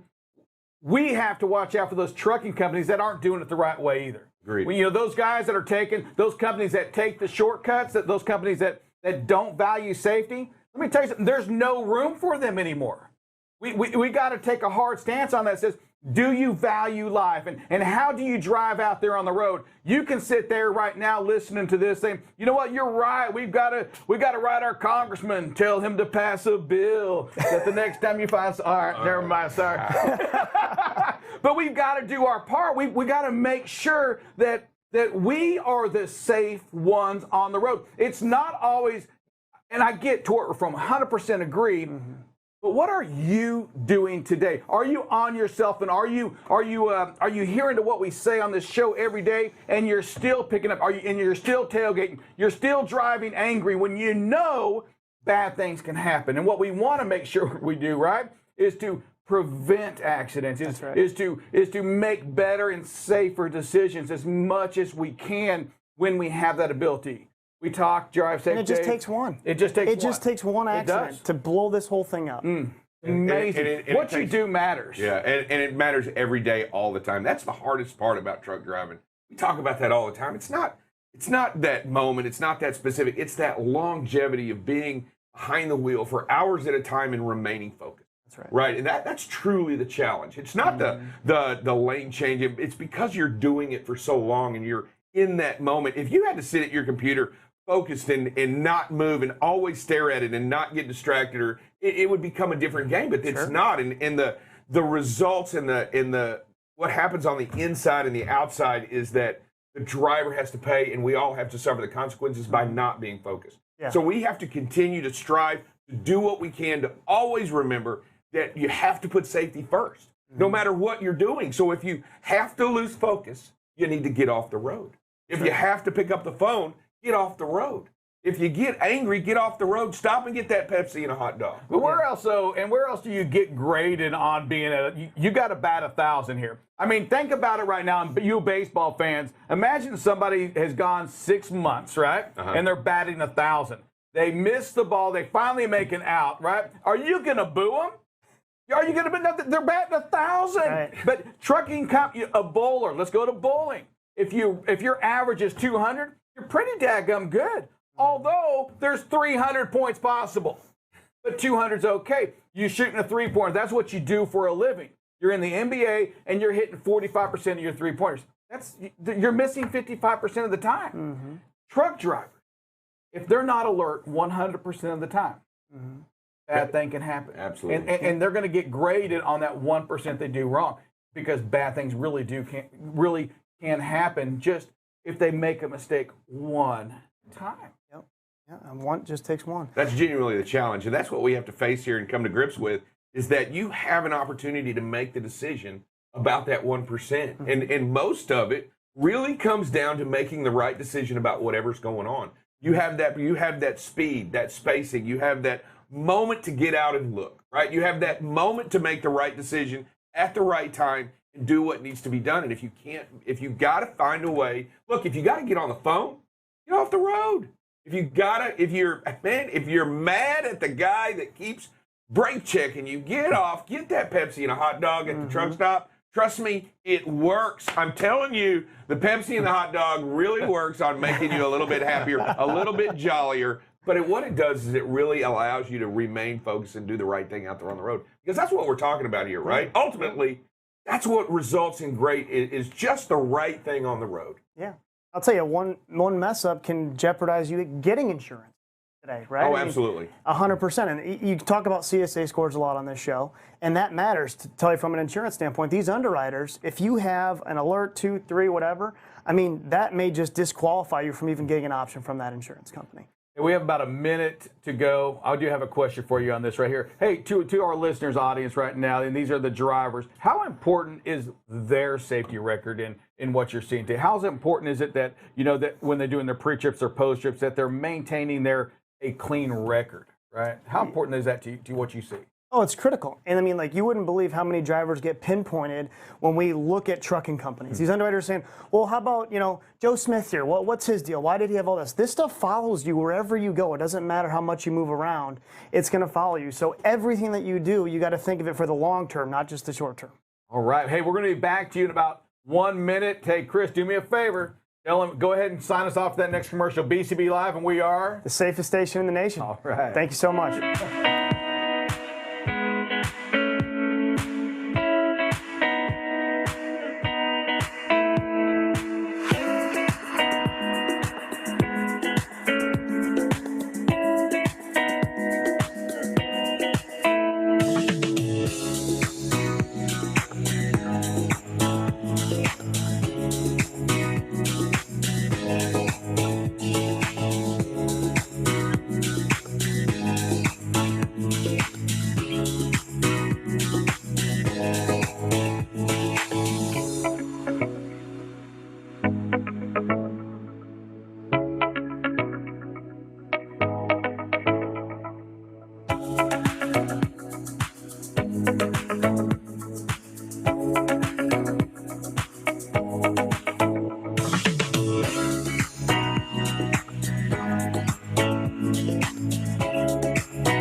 Hey, good morning, everybody. It's Buckle Up Bob. Welcome. Thankful Thursday, everyone. It's Driver Appreciation Week, and BCB Live, we want to thank drivers each and every day, but this week we're going to take that special opportunity to really thank you for all that you do out there. And, we see the numbers, we see the streaks, and that all starts with each and every one of you having the heart to protect lives out there.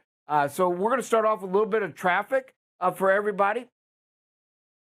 And we're going to start with the Dallas area. Again, a lot of traffic this morning for the DFW area. And even the loops are kind of got some congestion all the way around them, with the exception of maybe the northwest corner there of Dallas and Fort Worth as well. But again, you're going to have some slow going. So be prepared for that, as we seem to have a lot of traffic jams this early in the morning already, getting ready to go to work. Up in Kansas City, man, this thing's been clean all week. So you've just got all kinds of options. Every loop is open, clean, not a whole lot. Just a little bit of congestion there on the west side of Kansas City, but really not bad at all. But Chicago, let's see, that usually is a pretty bad place, but the loops, again, look pretty clear this morning. So, and we got some rain moving in as well, as you can see, moving into the Chicago area. So expect some, maybe some slowdown in traffic as this rain starts to move in and develop in that Chicago area as well. Philadelphia, again, wow. Really clean this morning. All the loops seem to be pretty good and open for your traffic commute this morning. So again, in the Philadelphia area, shouldn't see a whole lot of slowdowns and delays. Just a couple spots here and there on the outside loops. Let's see what Atlanta. Atlanta always seems to be busy. Again, compounding the issue with some rain. You can see some rain up there in the North Marietta, just north of the Atlanta area. Some scattered showers just at the south there, but again, typically, as normal, the South Loop is the best way to go if you're trying to go when you go around the city of Atlanta. Remember, it's against the Georgia law to go through the city unless you have a delivery inside this loop. You must take the loop. And then up in Nashville, again, just a few little rain showers possibly to the west, but Nashville looks pretty good. 24 coming up into it. Again, you want to take the loops around. They seem to be the clearest and the most safest and less congested going in your early morning commute this morning. Hey, we got some weather as well, right? Again, we'll take a look at what's left of Nicholas. Just looks like a regular storm, but you see how the high pressure kept him from going north at all. It just came right up here, and it just almost made a 90-degree turn to the right, to the east. You can just see some scattered showers as currently as you start out, and as we go through the day. Again, Nicholas is down here causing it, but you can see the rest of the country pretty mild, pretty quiet for the most part. No severe thunderstorms expected. Again, just in the Nicholas, the DC area may see some rain as well. And then we've got some up there on the Canadian border. You know, I don't want to dare say it, but October is approaching, and we typically get a snowstorm in the Colorado area, so be ready for that.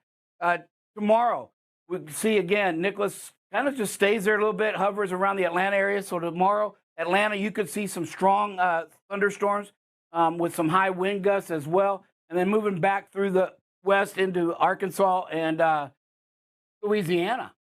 The wind. We haven't seen much wind, but starting today, you can see it starts to pick up a little bit of wind today. We're going to have some through the central part of the country. Wyoming always seems to be windy. East Coast, not much going on out there as for today in the afternoon. As we go into the evening, again, you can see the winds actually increase instead of die down. We're starting to see them 30, mid to upper 30 wind gust potentials, mainly, again, along the Rockies and then through the Midwest from St. Paul, Minnesota, down into Kansas. Tomorrow morning, when we wake up, again, just in that Denver area, Nebraska, up through St. Paul, there's just an arc there with some winds. Potential 40-mile-an-hour gusts in North Platte there area for your Friday. And then tomorrow afternoon, kind of moves back to the northeast with a little pocket here in the panhandles of Oklahoma, Texas, and in that northeastern corner of New Mexico. Hey, we're going to take a quick break, and we'll be right back with some safety.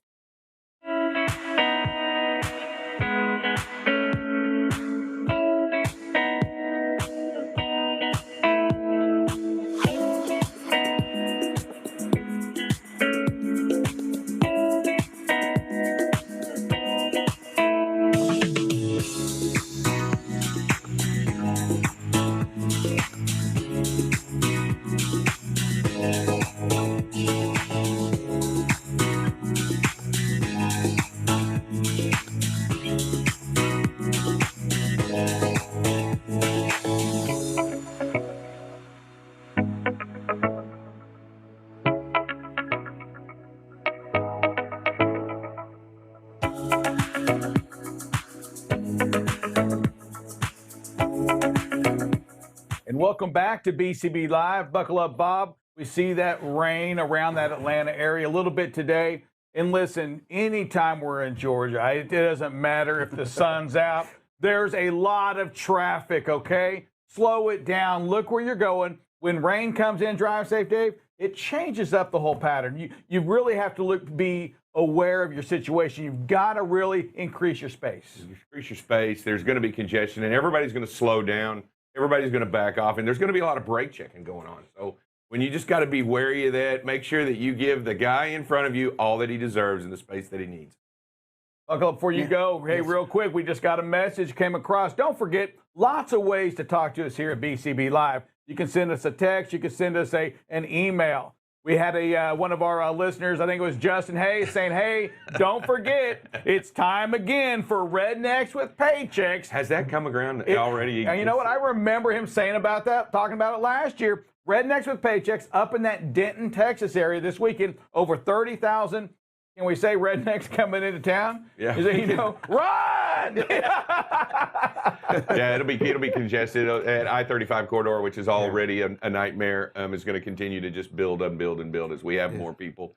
But there will be some drinking, so be wary of what's going on. I'm not saying that they're going to get on the road, but the potential is there for some hazards, so be careful. Probably a pretty safe bet there will be a few, at least, drinking and driving. I hope not. I hope not, too. It sounds like a lot of profiling going on here. A lot of profiling. Sir Rick does not approve of that. All right, what do we got going on, Buckle Up? Hey, this week we've been talking about the infrastructure of the highways. And so, again, we've given the worst states with the bridges, the roadways, and it's just a thing of what's coming. If anybody wants to go out there and think that the roadways are going to get less congested, less construction, they're wrong, because right now most of it is just doing the maintenance or adding a highway here or there because of the congestion. But we've got a lot of roads in this country that are considered non-acceptable, which I don't know how they'll continue to keep them open if they're considered non-acceptable, but 20% of the roadways are that way. And so today we've kind of gone through the bridges, the roadways,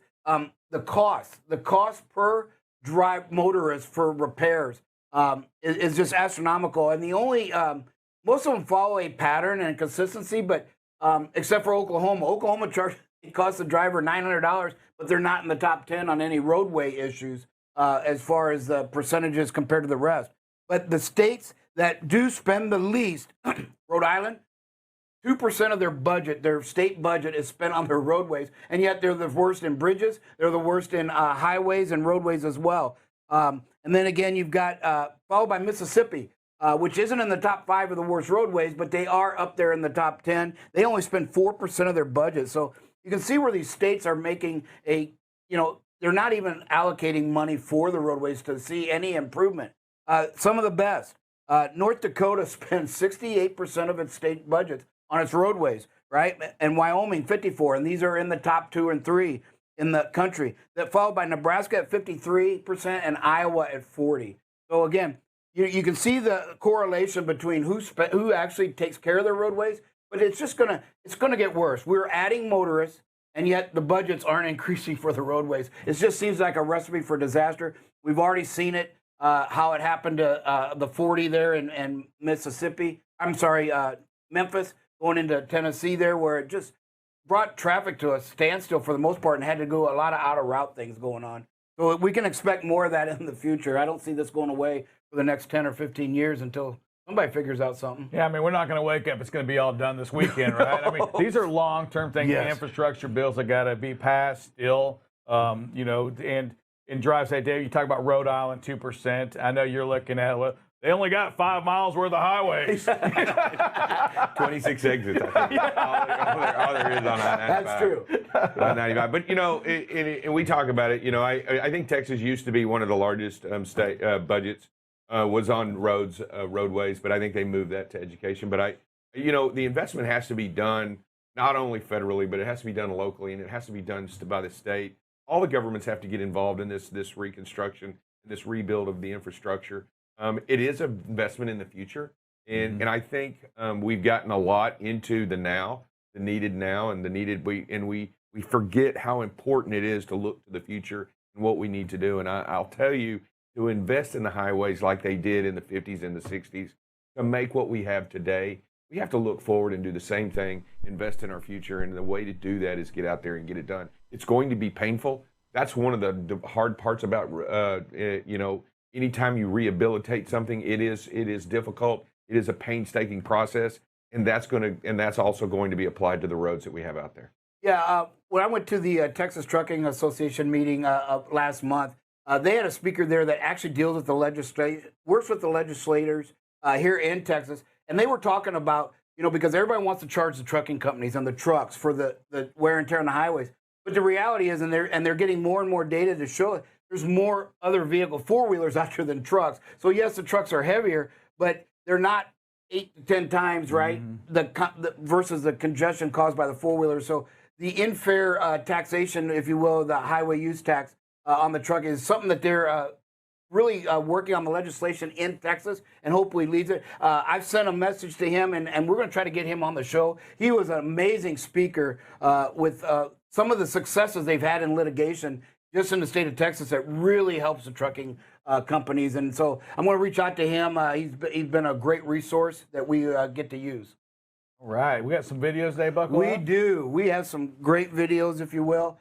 Man, is this ambulance on a truck or off a truck? This one is off the truck, but still, it's like, it just shows to me that no matter what you do out there, right?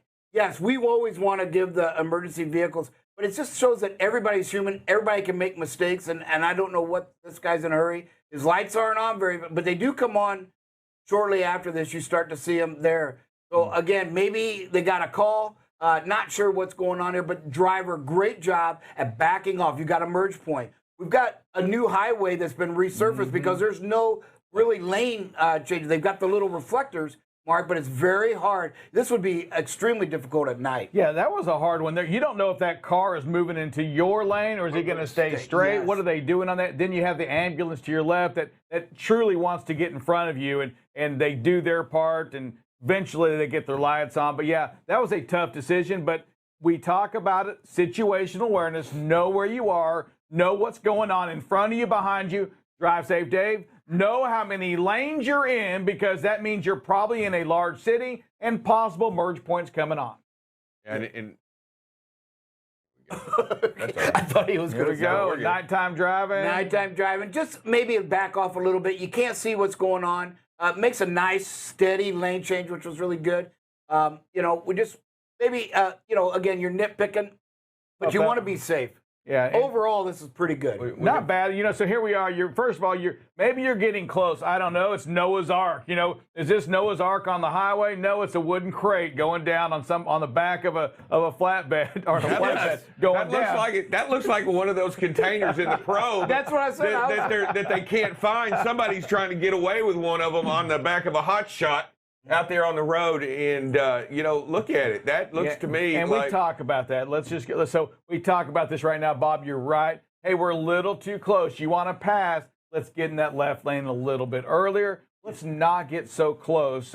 Again, we lose our side of visibility, which means if there's a car in front of this truck right now, maybe we don't see it. He puts the brakes on, and we rear end that driver. We don't want to be in this situation. No, and again, one thing I noticed late too is it looks like a gradual lane, but right there we turned the blinker on. So we this truck in front of us doesn't know we're too close, maybe can't see the blinker, doesn't know the intention. And again, you don't know how their experiences hauling this, but yeah, I thought it was a container too when I first watched it. But then you get out there and it's a pickup truck pulling a long flatbed with 2 containers on it. So you never know out there. So just one of those things where were we driving safe? Yes. Could we have done some safer things to be safest? Yes. And that's what we want to learn from these videos. I look at this. I look at that video, and what's really different about it is you can't see the mirrors on the truck in front of you. If you can't see the mirrors, he probably can't. Yes.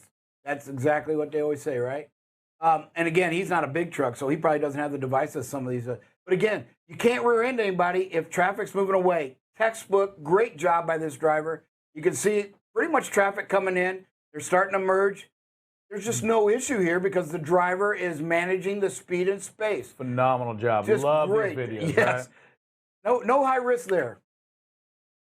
All right, there you go. And Dave, talk about the previous one. Never mind. Go ahead. Great job in the weather. Again, look at all the space that this driver has. School bus going to pull out, able to stop on wet pavement, well back of a school bus, probably loaded with some children.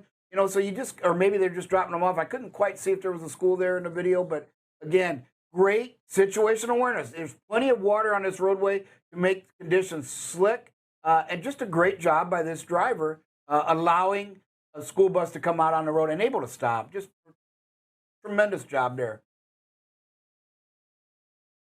And here, great job. No stability. Look how sharp this is. Construction, not a lot of signage, right? But the driver has great situational awareness, takes this curve, and there's not a stability event at all. So great job by the driver, looking at where they're at, knowing what to do, and just to be that safe and not take this curve too fast. This one I thought was outstanding. This driver creates a safe environment. You can see where that truck picked it up. I don't believe that was that truck's cargo. He just seen something in the middle of the road and decided he's going to help move it and protect life. And this truck, see how it's in the front of him? So I don't think that flew out of his truck. But again, don't know. But this truck driver stops lane next so that it's safe to remove that. And everybody wins there. I just thought it was a phenomenal courtesy and job done by this driver to help protect life and create a safer situation around that four-wheeler who was also trying to help. Yes, that was. Those are dangerous situations, right? You're on the road, and every once in a while you see something in that middle lane, that left lane, and you swerve to get out of the way, and you're in a bad situation. Now, sometimes you feel like, and who's going to get out and move that? Because somebody has to stop. You're hoping DOT, Drive Safe Dave. You're going to say, call 911, right? Absolutely. If ever there's a situation in which you can't get an object on the road that is going to endanger somebody else, let me just tell you, motorcyclists are really susceptible to these small objects on the road because they can't see they can't get the big picture behind a truck. And when the truck whirls around it, they go into contact with these objects on the road, whether it be a tire, whether it be something like this, and it can create a fatality. So do pick up the call, do pick up the phone, call 911 because they can get an emergency vehicle out there, slow traffic, make it safe for everybody, and get it out of the way because they will gladly go make that clear for everybody. So if you have an opportunity. We got a couple calls. Yes, we do. We got Alan Arnold, then Kelvin Brown, and Howard Watford. So, Alan, what do you got for us? Hey, good morning, Mr. Rick. Morning, Alan. Mr. Dave. Hey, couple things here for you. First, Bob, it's extremely foggy out here, all the way from Morgantown, West Virginia. I'm about 40 miles from Lexington. I mean, it's just really foggy. Okay. Second thing is, hey, you want to know how to fix this infrastructure? Real simple. Do away with the fuel tax, do away with the gas tax, make every single one of these roads a toll road, and lower the fuel prices. That'll fix the roads. You'll have plenty of money. And I wanted to ask that young man that was on there earlier, what's the difference between an 18 and 20-year-old coming out here to work and starting in this industry and, say, a 55-year-old starting in this industry? How is that any difference on our insurance policies? Now, that's a great question on that, Alan. I'll make sure to get that over to Chris. And, again, I know where you're coming on that regarding the tolls. Are the tolls an answer? Well, they can be, but we learned yesterday in a news out of Pennsylvania that over $120 million, $104 million went uncharged on the tollway in Pennsylvania last year alone. You had a 1 in 2 chance of going through their tolling system and not getting caught. I look at that, and here we're talking about using the toll system. We're talking about privatizing our roadways, and I think we did an excellent job in the 50s and 60s to create a great interstate system that actually works. What we have to really do is we have to understand we have to fund it, and we have to work the program. What we did was we neglected the program. We neglected our highways and byways. We've done the bad. We weren't good stewards. And now we're feeling like, well, what do we do? You know what? Let's become good stewards again and do what needs to be done. And sometimes that means go out and picking up the trash that's out there or doing what needs to be done. Sure. Kelvin Brown, what you got for us, buddy? Hey, can you hear me? Yes, sir. Hey, that ambulance driver, that was me. I was coming into Uptown Dallas, and I saw that guy in my rearview mirror. He was jumping lanes like that from behind me, and I didn't know what he was doing. But he wasn't doing what he needed to be doing. I knew that. No. But yeah, and I kind of figured he was going to do exactly what he did. That's why I started to bag off. Hey, great job on that, Kelvin. And you know what? That situational awareness, the fact that you said you saw it way back there before we saw it, that shows that you're looking at what's going on. You're preparing yourself for even ambulances, right? Because there are humans that are driving, and we don't know if that guy or the person driving that ambulance has got to get home for something. Maybe they're having their own problems at home, and he's got to get there. He cuts you off. You saw it. You gave him the space, and because of that, there's no accident. That's the decision making we're looking for. Producer, who else we have? Yeah, we got Howard Watford. What do you got for us? Yeah, that one with the debris in the road, that was me. We were in bumper-to-bumper traffic, and if you see at the end of the video, that semi-truck in front of me and then that four-wheeler, they actually went by that while that individual stopped. So I saw him, and for a split second there, I thought, I can squeeze through, and then I'm like, wait a minute, let me stop and make sure this guy stays safe. Good job. Awesome. So everybody just went right by. Well, my heart is full, producer. Yeah. My heart is full. The only thing that can make it a little bit more full is I would love to steal. Did we give away any money yesterday on the show? Did we bless somebody with 100 and let them bless somebody with 100? No, we didn't. Then we're going to have to do it twice today. Producer, I need you to find somebody a driver that we can say thank you to, bless them with 100, and then you out there, if you're driving right now, Well, first of all, why don't we do Dwayne Wofford with the video with the stop? I was just about to suggest Wofford. Howard. Yeah, Howard, that's $100. And do you have a driver you would like to send some money to? You know what I'd like to do is donate my $100 to I can't remember the driver's name, the one that's battling cancer. Larry Just Graham. donate it Larry to him. Graham. Larry Graham, yes, sir.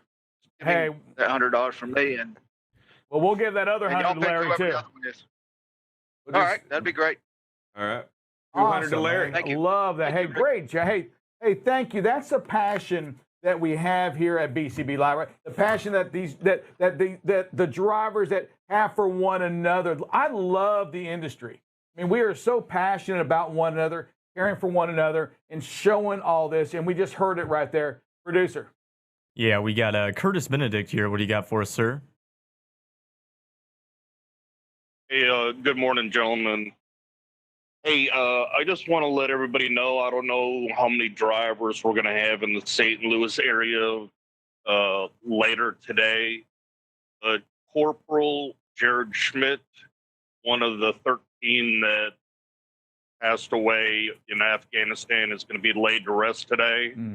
And they are going to be closing down I-70 from St. Charles and then over to 270 and on down to the south side of St. Louis later today. So I'm sure traffic is going to be a mess over there. So I just want to give everybody a heads up that it's going to be sort of chaotic over there. So that's all I've got, guys. Yeah, I believe that's that 270 is probably heading to Jefferson Barracks, which is their national military cemetery over there. So probably a good chance that that's where they're heading. Why they're going to cut them highways down on 270. Thank you for that, Curtis, producer. Yeah, Martin Coyne. What you got for us today, sir? Morning, Martin. Martin Coyne, what do you got for us, sir? All right. Well, right now, Martin, let's get somebody else, and let's give away $100 to this next person, too. Well, Let's hey, do it. cool, dude. It's looking like $100 on your name. Man, you couldn't find a cooler dude. What's up, Warren? Woo! All right, I'm being blessed. All right. How you guys doing this morning? Awesome. You know what, cool dude? We're doing wonderful, man. Hadn't heard from you for a little while. It's always good to hear your voice because you're getting ready to just bless me. I can already feel it. Yeah. I'm absolutely blessing as you.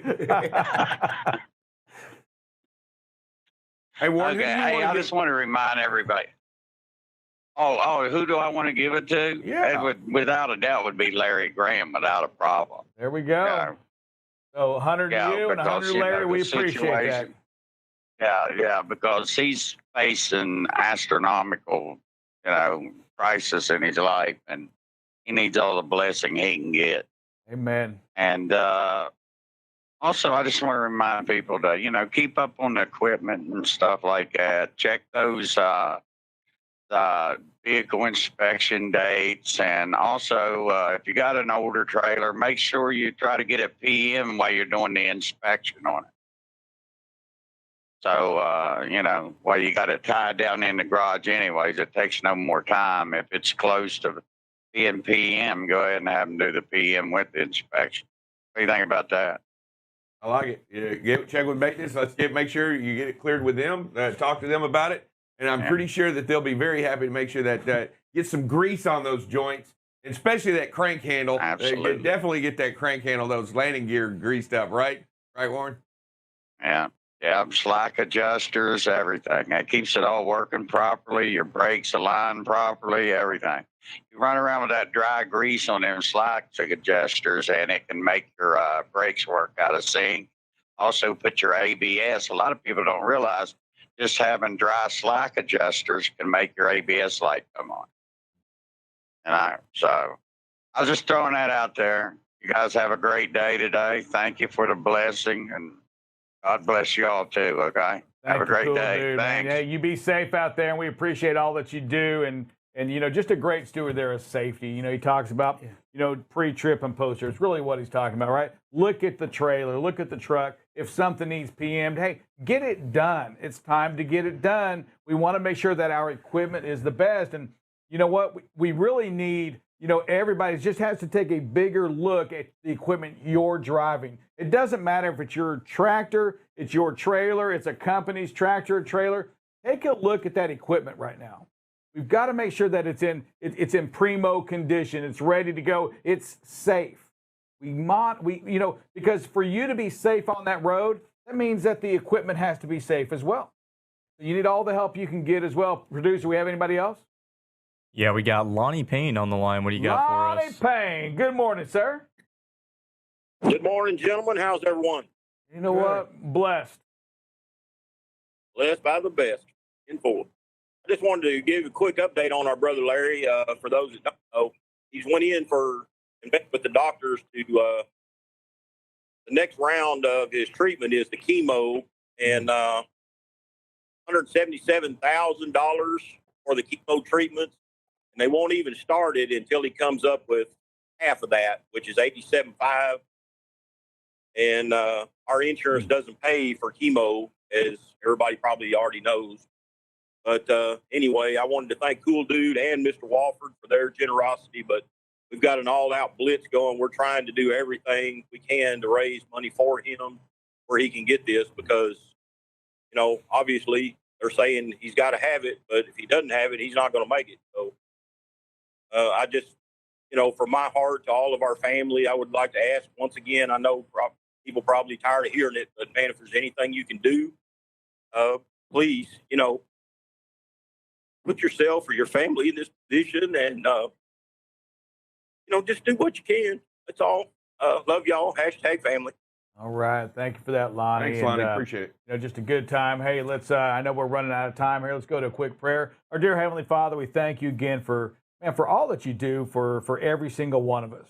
We always come to you and it just seems like that we're always asking for things. And Lord, here it is again. We ask for, the blessings on all of us. We ask you to keep us alert, keep us safe on the highway, keep us safe on the road. We ask you to also be with our families as we're away from them, to keep them safe. A special prayer, Lord, goes out to our brother Larry as he's going through some tough times. This cancer's tough and we don't understand it, and we're not going to pretend to. Lord, we ask for healing for our brother Larry to get him and keep him here with us, to get him back on this highway, to get him back with his family, to on the road with his brothers and sisters. Lord, watch over all of us. Give us the wisdom to be the best people we can. Give us the wisdom, the courage to stand up for one another and to chip in when it has to happen. Help us love one another and love our neighbors and love our enemies. And Lord, give the leaders of this world also that wisdom to make the best decisions. We ask all this in your son's name. Amen. Everybody, we want to thank you for being part of BCB Live. We're the safest station in the nation, but we can't do it without you. Stay safe on the highway.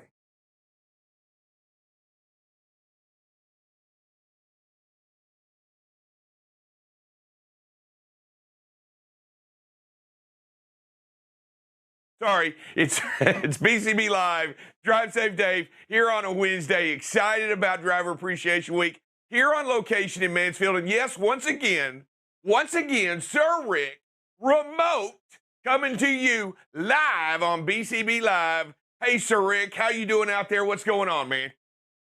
Drive safe. Yes, sir. The volume down, no volume. I was digging that, brother. You're digging how about the excitement, though? I was trying to get some excitement going, and I felt like, could you not hear me? Everybody in the building could hear me. No, I get it. Everybody could hear you. You're a pretty loud fella, Dave. So I had a great time yesterday. Absolutely. Talked to a lot of folks here yesterday. Glad to have you here as we did the show. Some folks from Road Dog Trucking on the show, right? We had Tom McLeod, the CEO, President McLeod. We had some technology folks on the electronic. What was exciting was yesterday to see the number of safety folks here at this conference. Yeah, agreed. And not only that, Sir Rick, we saw and met some new ideas, new people, a lot of emphasis on safety. I think I was surprised that, you know what, safety was coming out in so many ways, in so many people's conversations. It just seemed like a turning point. And I think right here, they're listening to BCB Live and they're getting it, right? They're starting to understand how important safety is and that it's got to be what we do first, what we do every time. Neat stuff, exciting people to talk to yesterday. A lot of fun. I mean, I had a lot of fun getting introduced to new technologies, right, sir? Drive safe, Dave. You had a lot of fun. I couldn't find you most of the time. I was off wanting breakfast. Hey, listen to this, producer. We had a show starting straight up at 12 o'clock, probably the biggest interview of the day. And he found he's in the dining room, not only eating his lunch, but eating my lunch. And he Okay, first of all, that's not a true story. All I did, I said I was trying to get back, but they put down a cream cheese dessert, and they asked Drive Safe Dave for his professional opinion on the cream cheese dessert. They were everybody at the table, very excited about having Drive Safe Dave there, and they wanted to know how I appreciated the cream cheese dessert. Sorry for the fans called out, the fans reached out. I had to do what was asked of me to be that guy. You know what I mean? Sacrifice. Hey, Drive Safe Dave. Hey, let's be honest, brother. This is a software convention, not a eating contest. This is not a judging on the cheesecake. It's coming straight out of the convention center. Hey, Dave, let's talk a little bit though, real fast, before we get to our special guest today. The tolls in Carlisle, Pennsylvania. The tolls in Pennsylvania, right? How do people keep their job? How do they go $104 million of uncollected tolls? And not just uncollected, Dave.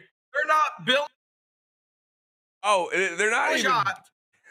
There's a 1 in 2 chance that you make it through the toll without paying. I'm taking my chances on that. I'm taking the easy pass out of the window. And I'm pulling it out of the window and I'm shooting the toll. Because right now they have such a problem that you have a 50-50 chance of them not being able to read your. Okay, so let's answer, Rick. And at some point, let's just say a week or 2 weeks into this, somebody said, hey, by the way, we're missing 50, 60,000. Anybody interested in gathering that? And then all of a sudden you're thinking $104 million last year. Is that, could you invest? Could you hire somebody to stand out there and write license plate numbers down? I mean, for 104, just get a Polaroid out there, right? Just take a Polaroid picture. Snapshots. You have $104 million. It's a lot of cash. Hey, also, Dave, I thought, or you know what? You use different kind of technology, right? You use that technology in your palm. What are you thinking about the Amazon One? I've never seen it, and I know it's the amphitheater in Denver, Colorado, is going to make it available. But I didn't realize that Amazon One, you already have. Yeah, it's pretty neat. It's pretty neat what they're doing. This whole biometrics turn of events that's going on, whether it be face recognition, whether it be palm recognition, whether it be, I don't know what they're going to be doing, voice recognition. I mean, they've got all these new technologies that they're going to start using across the board for entrances, payments. I mean, we've done the thumbprint for a while. We've done different stuff. You have to face recognition where you double click, where it looks at you on your phone. And they've got so many of these new biometric technologies coming out to pay, but it looks like you're just going to have to wave at the pay scanner, and then you just get in. You just kind of walk right over, and it knows who you are. And it's pretty incredible. So are they going to use that? Let me just tell you. First of all, how does anybody really? Are you taking a picture? And everybody really know. Number two, I say, our wallet, right?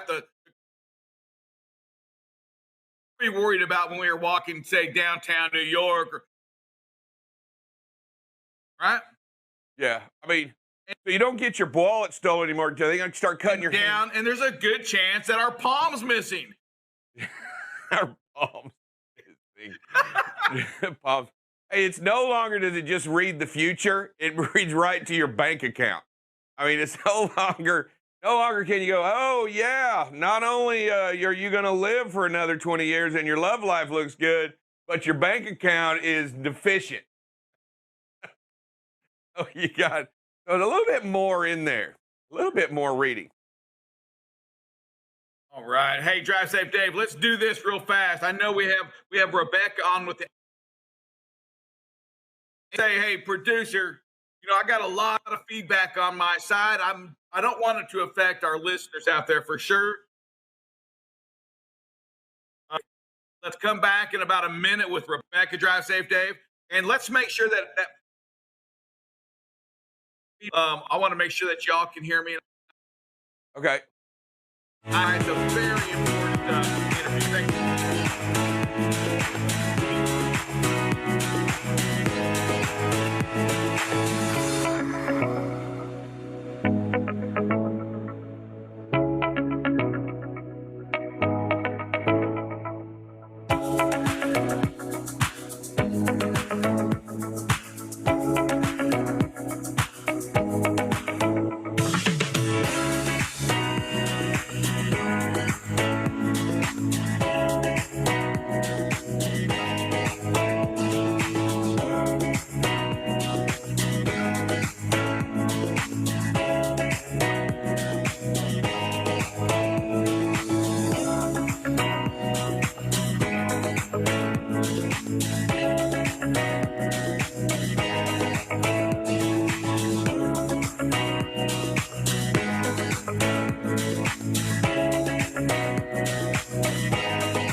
Hey, everybody, and welcome back. We actually have a very special guest. We're working to get the technology and bouncing all these remotes and bringing all these people in. But today we want to bring in a very special guest. It's Rebecca Brewster, of the president of ATRI. I want to make sure that everybody knows and gets to hear a little bit about what she does. Hey, Rebecca, how are you doing today? And I want to bring you in to let you know how important it is what you do and kind of what goes on with you in all of your organization. Are you there? Are you there, Rebecca?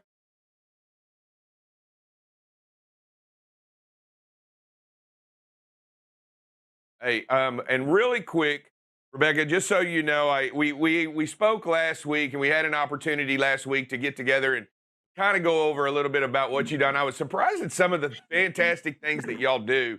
I really would like much to have you let us know a little bit about your organization, what it means, and what it does.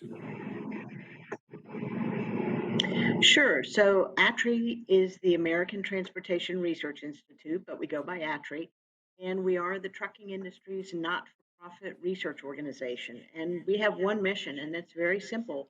It's research to improve the trucking industry's safety and productivity. And so our research portfolio is fairly large. We cover driver issues, driver health and wellness, hours of service. We've studied a lot of regulatory issues around hours of service, CSA. We do a lot of work in congestion and mobility and transportation infrastructure. So everything from identifying the nation's top truck bottlenecks to really working on the truck parking issue. And a lot of times our research depends on the input of professional truck drivers. And so I'm very excited that you're having me on today so we can talk about a couple of the surveys that we're hoping drivers will take a few minutes to take part in. Okay, why don't we just lead off with that? I think that's a great point. Why don't you just lead off into a little bit of what those surveys are currently ongoing that drivers can get involved in? Great. We have two online that are reliant on driver input. The first is one we've had open for a little bit, so it has just a few more days that it's going to be available online, but we've had a tremendous response. And it's really to understand the motivations for why men and women choose the path to be an owner operator, independent contractor, or to be a company driver. And Dave, you know, there's a lot of activity at the state level that would attempt to reclassify that independent contractor or owner operator relationship. And that would have a very significant impact on the trucking industry. And so we really want driver input to understand why I became an owner operator or an independent contractor, or why I chose the path to be a company driver. And there are different motivations for both of those. And we've had, as I said, we've had a tremendous response to that survey where I believe we're up over 1,800 drivers already who have responded, providing fairly detailed information on the motivating factors for the path, the career path that they chose, and then what would happen if, for owner operators and independent contractors, if that work relationship were changed based on state legislation. Of course, the most famous one is AB5 in California. And so it's really easy to participate in ATRI surveys. They're all available on our website, which is easy to remember. It's truckingresearch.org. So it's what we do at ATRI is trucking research. And so our surveys are all available on our home site at truckingresearch.org.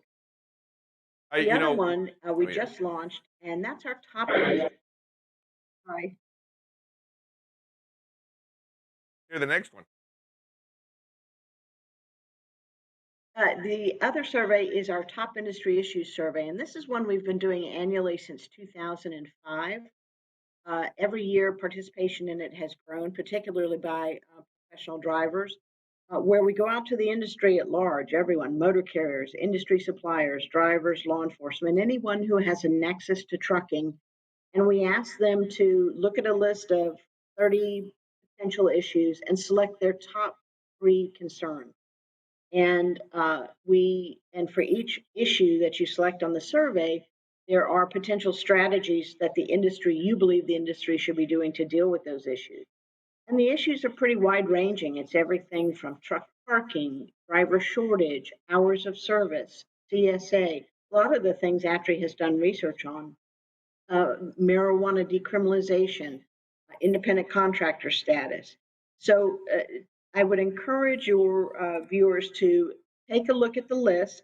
Again, there are 30 topics, but if your top concern is not on there, you are certainly welcome to write in a topic. In fact, driver compensation was the number 2 issue in last year's survey. And that's one of those issues that we initially did not have on the survey, but enough respondents to the survey wrote it in as one of their top concerns that we eventually added it to the survey. And as I said, in the 2020 survey, it was the number 2 issue overall. It was driver shortage, driver compensation, and truck parking at number 3. You know, and as we talk about it, we had a little conversation last week, and one of the things that really surprised me is remember when we had the hours of service rules, that fiasco where you had to have 2 overnights, Saturday and Sunday, and you had to do your 34-hour break in a consistent. You remember that fiasco that was created by the hours of service rules? What did your organization do in that time for that to help facilitate that change? Well, we're all about data and analysis. And so, really and truly, with all the changes we've had over the hours of service rules through the years, for each change, we've done an analysis to look at using data generated from drivers and from fleets and safety data and productivity data to look at how those rule changes have impacted the industry. And particularly when we had those requirement for 2 overnight rest periods, 1 a.m. to 5 a.m., for that 34-hour restart to be legal, there was anecdotally, a lot of drivers who were very unhappy with it, a lot of fleets who were unhappy with it. And so we put our data analysis to work, and using a combination of driver survey data and truck GPS data, we were really able to spell out a very compelling reason why that particular provision of the hours of service rules did not work. For instance, using our truck GPS data set, over 1 million trucks worth of GPS data that comes into us in real time, we were able to show that forcing drivers back onto the road, what we all know intuitively, forcing drivers back onto the road early morning during rush hour just to get that 34-hour restart is just putting them in more congestion and, quite frankly, putting them at more risk and greater exposure for crashes with four-wheelers. When drivers were able to utilize the 34-hour restart without that 1 a.m. to 5 a.m. provision, they were able to more selectively identify when they should get on the road. That worked the best for them. But putting drivers back on the road at 5 a.m. when all the morning rush hour traffic was starting was creating a safety hazard. We also, again, collected a lot of data from drivers who indicated that that particular provision actually created more fatigue on the part of drivers than less fatigue, which is what the hours of service rules are intended to do. And so the combination of a number of ATRI studies, obviously it made their way to Capitol Hill, made their way to FMCSA, and we ultimately saw that 1 a.m. to 5 a.m. 2 overnight period provision repealed. Yeah, it's exciting to know that there's somebody out there actually listening to the people that are infected and impacted, and put the data together and forward that data to the organizations and the lawmakers and the people in the industry that make change. What basically propelled you into this to be the good listener and the person that actually goes out? What started this all for you? Well, we've actually, as an organization, been around since the 1950s, but we underwent a reorganization in 2001. It was completed to become ATRI, and we've always been doing research. But when we became ATRI, we started relying on a research advisory committee, an external body of trucking industry stakeholders that includes motor carriers and trucking industry suppliers and driver groups. We have both OIDA and the Teamsters. And that group of individuals annually figures out what research we should be doing. And again, ATRI doesn't advocate, we're not a lobbying organization, we don't go into our research with a predetermined outcome, but we rely on our research advisory committee members to tell us what are the research topics that the trucking industry would really benefit from knowing the answers to. And then we set out as a professional staff to identify a research methodology. How are we going to collect that data? And then once we have the data, we do the analysis and we put it out there. And one of the hallmarks of ATRI, Dave, is we make all our research available free of charge for anyone who's interested. So our entire portfolio of research is available on our website as free downloads. And so I would encourage your listeners to check us out at truckingresearch.org if they haven't. Certainly take part in the 2 surveys, but also download some of the studies if you're interested in seeing our work on CSA or on hours of service. It's all available for anyone who's interested. That's that, and I'm definitely going to get some of that information because I think it'll benefit me, and I think it'll benefit a lot of people. But from what I'm hearing out, it's great not only to get the data but be a part of the data, right? While you come on and you talk to us and all the drivers that we communicate with, it's really important that they participate in these surveys, right? hear their voice and to understand where they're coming from, correct?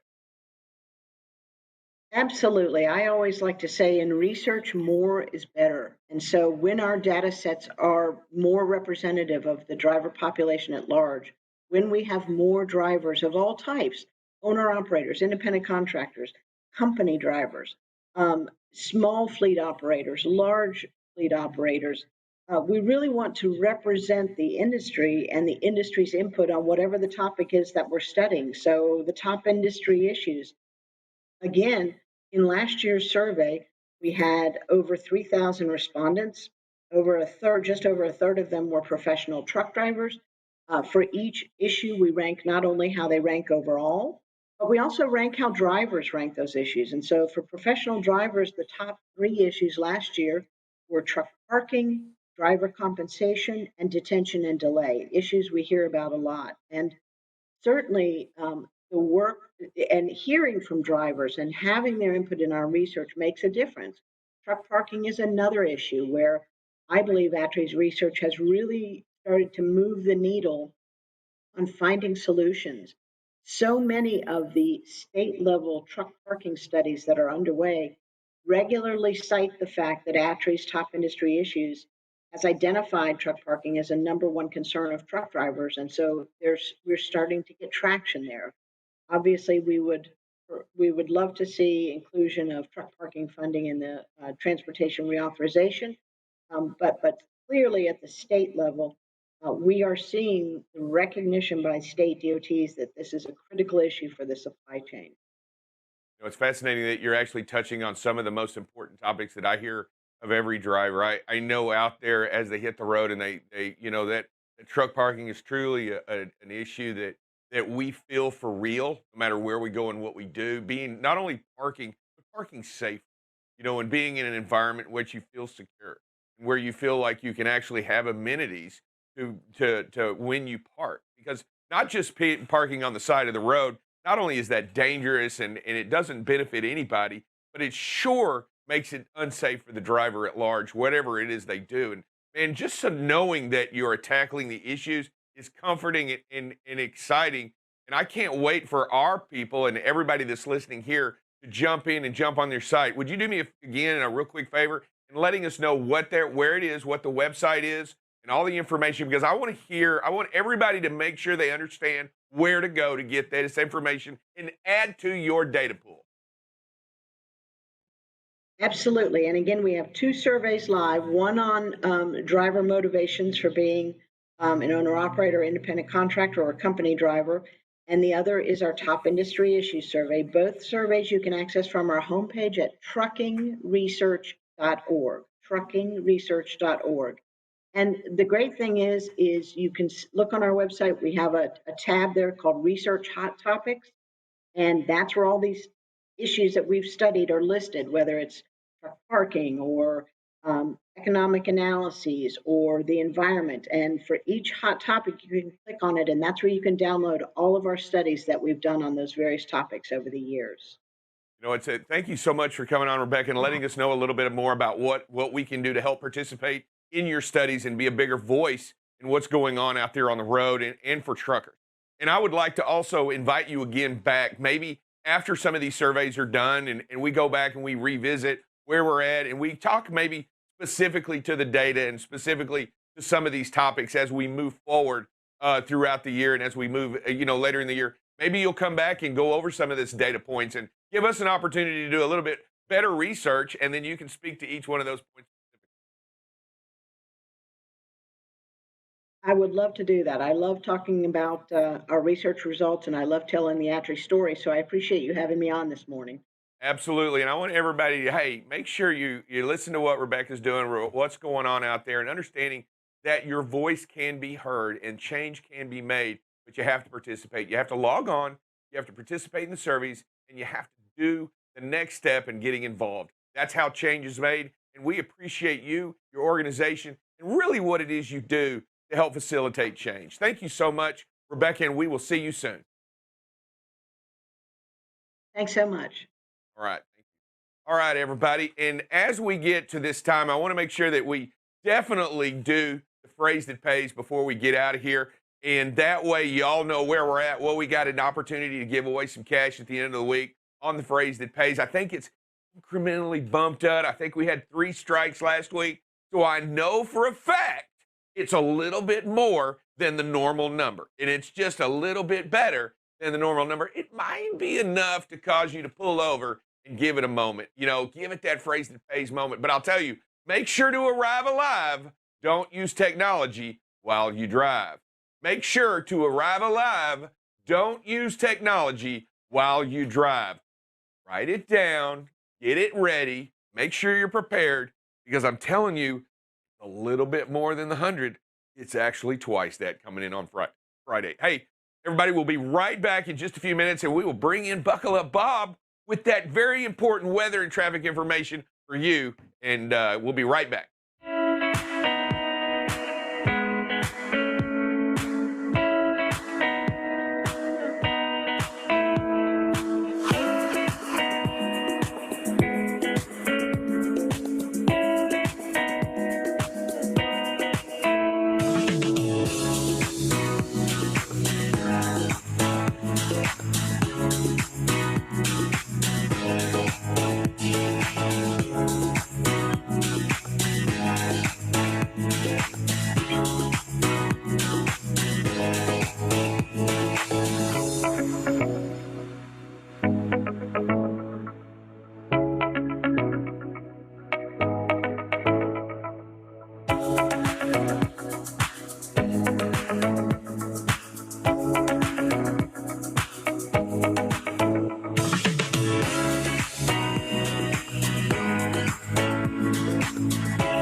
All right, hey, good morning, everybody. It's Buckle Up Bob. Welcome back at Driver Appreciation Week again. Thanks to all the drivers tuning in out there that are committed to protecting life and being part of the safety culture that BCB Live wants to see just spread throughout the country.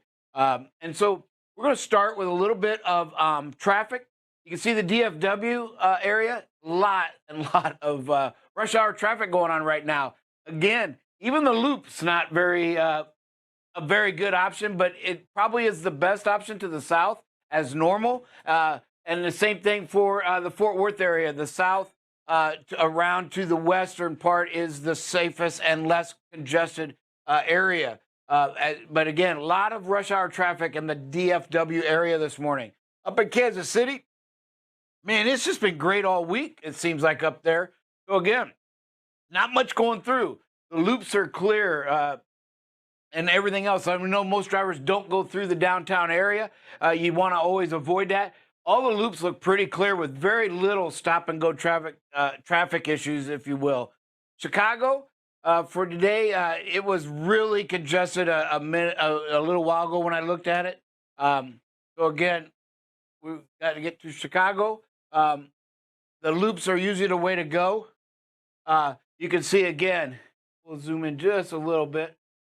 A lot of traffic. So again, your best bet is to take the loops around it, right? And avoid all that, which again, most drivers will do that anyway, but the loops are all clear. It looks pretty good going around the Chicago area. Philadelphia, we got a little rain going on there as well. Was some this morning going in there. So again, a lot of traffic, Philadelphia. Again, the 295 loop bypass around it is the best way to go, which is typically the rule of thumb. And even if you want to go to the north, the 276 loop around there is also a good option to get around the Philadelphia area. Atlanta, again, reminder to all drivers out there that Atlanta, it's a state law not to go through downtown area unless you're delivering inside the loop. Otherwise, you must take the loop. And again, the best way to go is the southern portion route of that loop. You can see up north a lot of traffic going in both directions. You can see it going this way westward, and then coming into Sandy Springs from the west is also congested. So the best bet, if you can, drop down and take the loop around the southern portion of Atlanta. Nashville, again, you can see some thunderstorms popping up through there. So it's going to cause some headaches with the rain. Got to slow down, right? Make sure, but for the most part, the congestion isn't bad. The loops are all pretty clear, if you will, and not much going on 40 there coming into it as well. So a lot of the areas that you got a lot of options there going through Nashville this morning.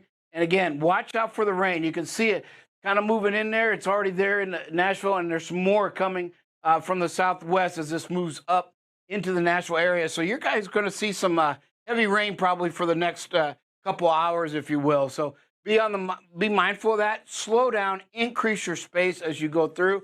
And then we'll go right into the weather as we got. One of the things we want to show is the radar, of course. And you can kind of see what's left of Nicholas. It's just a system now. It's really not create a lot of havoc. Not a whole lot of service issues into the Louisiana area. There are a couple of roadways, and they're secondary. All the main thoroughfares are open. They're green this morning. But the US 167 and 748 near Opelousas, did I say that right? All right. Yeah, there it is.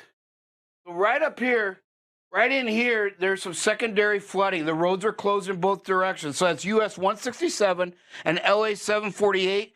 It is really from just south of Villa Platte, Louisiana, and the 103. There's a high US or a state highway 103. I think this is it here. Somewhere right in here, I think this might be 748. Right in here, the roads are closed both directions due to flooding. Looked at that this morning. That's really the only issue.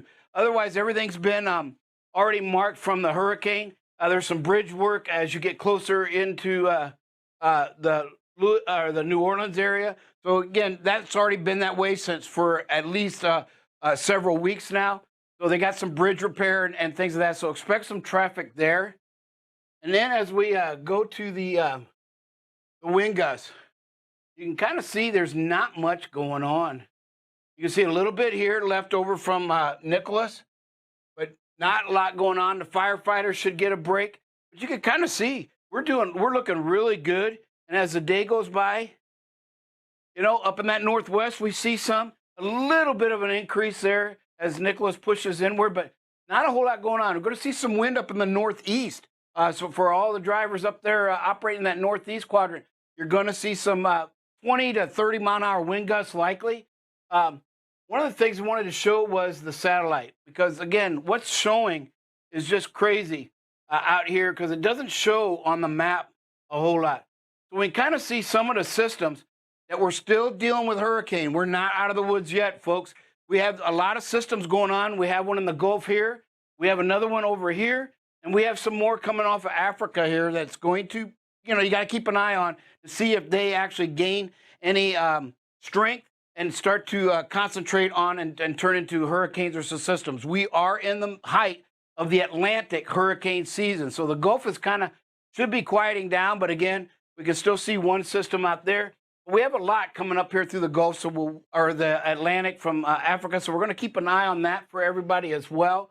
And then as we go through the day, you can see again, right there as Nicholas moves into Mississippi, could see some strong, heavy thunderstorms. I think the tornado risk has really died down as the wind gusts are only in the 20 to 30, so there's always a chance with thunderstorms of tornadoes. But again, I think the chances of that has been really diminished, if you will. As we go into tomorrow morning, we wake up again, not a lot going on, right? We don't have a whole lot of storm systems. It's just Nicholas still hugging the south a little bit, and our winds are going to be died down as well. Hey, we're going to take a quick break, and we'll be right back with some safety and videos.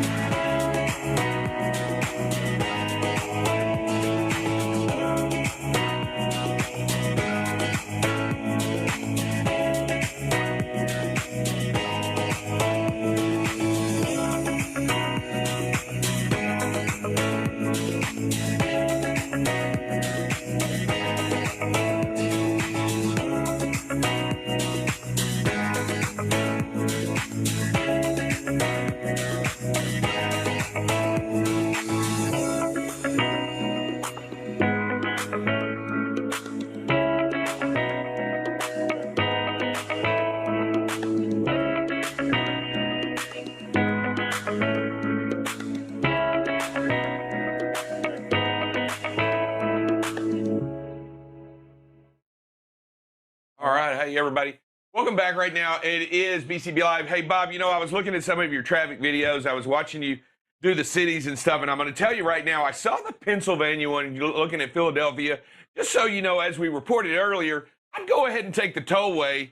You got a 50-50 shot right now of not actually having to pay on the 76 because I'm telling you, they don't know what they're doing, and I'm just saying, pull the pre-pass down and shoot the toll, baby. Yeah. Because you may or may not, you may or may not have to pay. Well, one thing we've learned in this world is nothing's ever free. So you may get away today, but somehow they're either going to raise a tax, right, to make up that money. They're going to do something where everybody shares that cost because they're just not going to eat it. Yeah, but I know. You're it's right. Pretty incredible that what we're talking about there and that $104 million that they're missing, and they need that money to pay for that toll. I mean, that's how they pay for that toll. I can't imagine somebody is not in trouble. Do you think somebody got in trouble when they reported $104 million? All depends who it is. If it's the top, probably not. He'll find a way to put a scapegoat in there, right? If it's not the top, then yes, somebody's going to lose their job. So I was just saying, I was watching your Pennsylvania, and I was saying, hey, that 76 might be a better option than it was yesterday. Yes.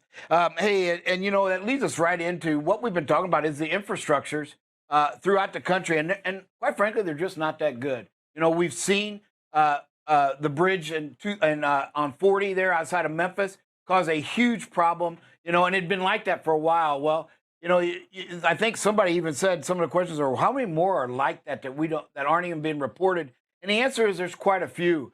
We started this week with, you know, the scary part is 20% of all the U.S. roadways, on average, the 20%, when you combine the good, the worst, and all that, are in unacceptable condition by whoever classifies that, the Highway Traffic Association. It should be me. I'm just saying it should be me. And then 6% of the bridges. You know, when you stop thinking how many bridges are in this country over bodies of water, mainly the rivers, and we see more and more of a climate fluctuation, right? We see harsher winters up in the Northeast and with more temperature changes and snow and rain. And then in the South, we're seeing stronger and stronger thunderstorms and hurricanes as they develop. They're actually gaining strength as they come inland. And all this is going to take a toll on the roads. And again, we already see a bunch of traffic that is due to just maintenance of the highways. Absolutely. Well, now many of them, as this report is going to show, are going to need total reconstruction, not just repair, but they're going to have to redo some of the infrastructure. So, and again, the Northeast seems to have the worst roadways. There's one or two that creep in from other areas, and I think that has to do with volume. You know, like California's up there, right? They're also one of the states that are bankrupt, right? New Jersey's up there, right? All these states are in financial ruin as well. So what does that mean? Well, the third thing we want to do is it's a rising cost to motorists. And what's odd here is the exception to the rule is all these have been kind of mentioned in one way or the other with the bridges or the roads, with the exception of Oklahoma. But yet Oklahoma has the highest cost per motorist for repairs. Now, what I couldn't find out was, are they talking vehicle repairs or road repairs? I believe it's vehicle repairs because it says average cost of motorists in repairs. So I'm going to assume that's just tearing up the vehicle on these roadways. And we're actually, as it always seems to happen, we have a video today that was actually done in Oklahoma that you're going to see a section of the road that is just horrible, and a driver did a great job. But Oklahoma, it costs the average motorist $900 a year in repairs. California is number 2 at $862. Rhode Island, worst roads in the country and bridges, they're number 1 in both, $823. And then Mississippi, the state of Mississippi, $820.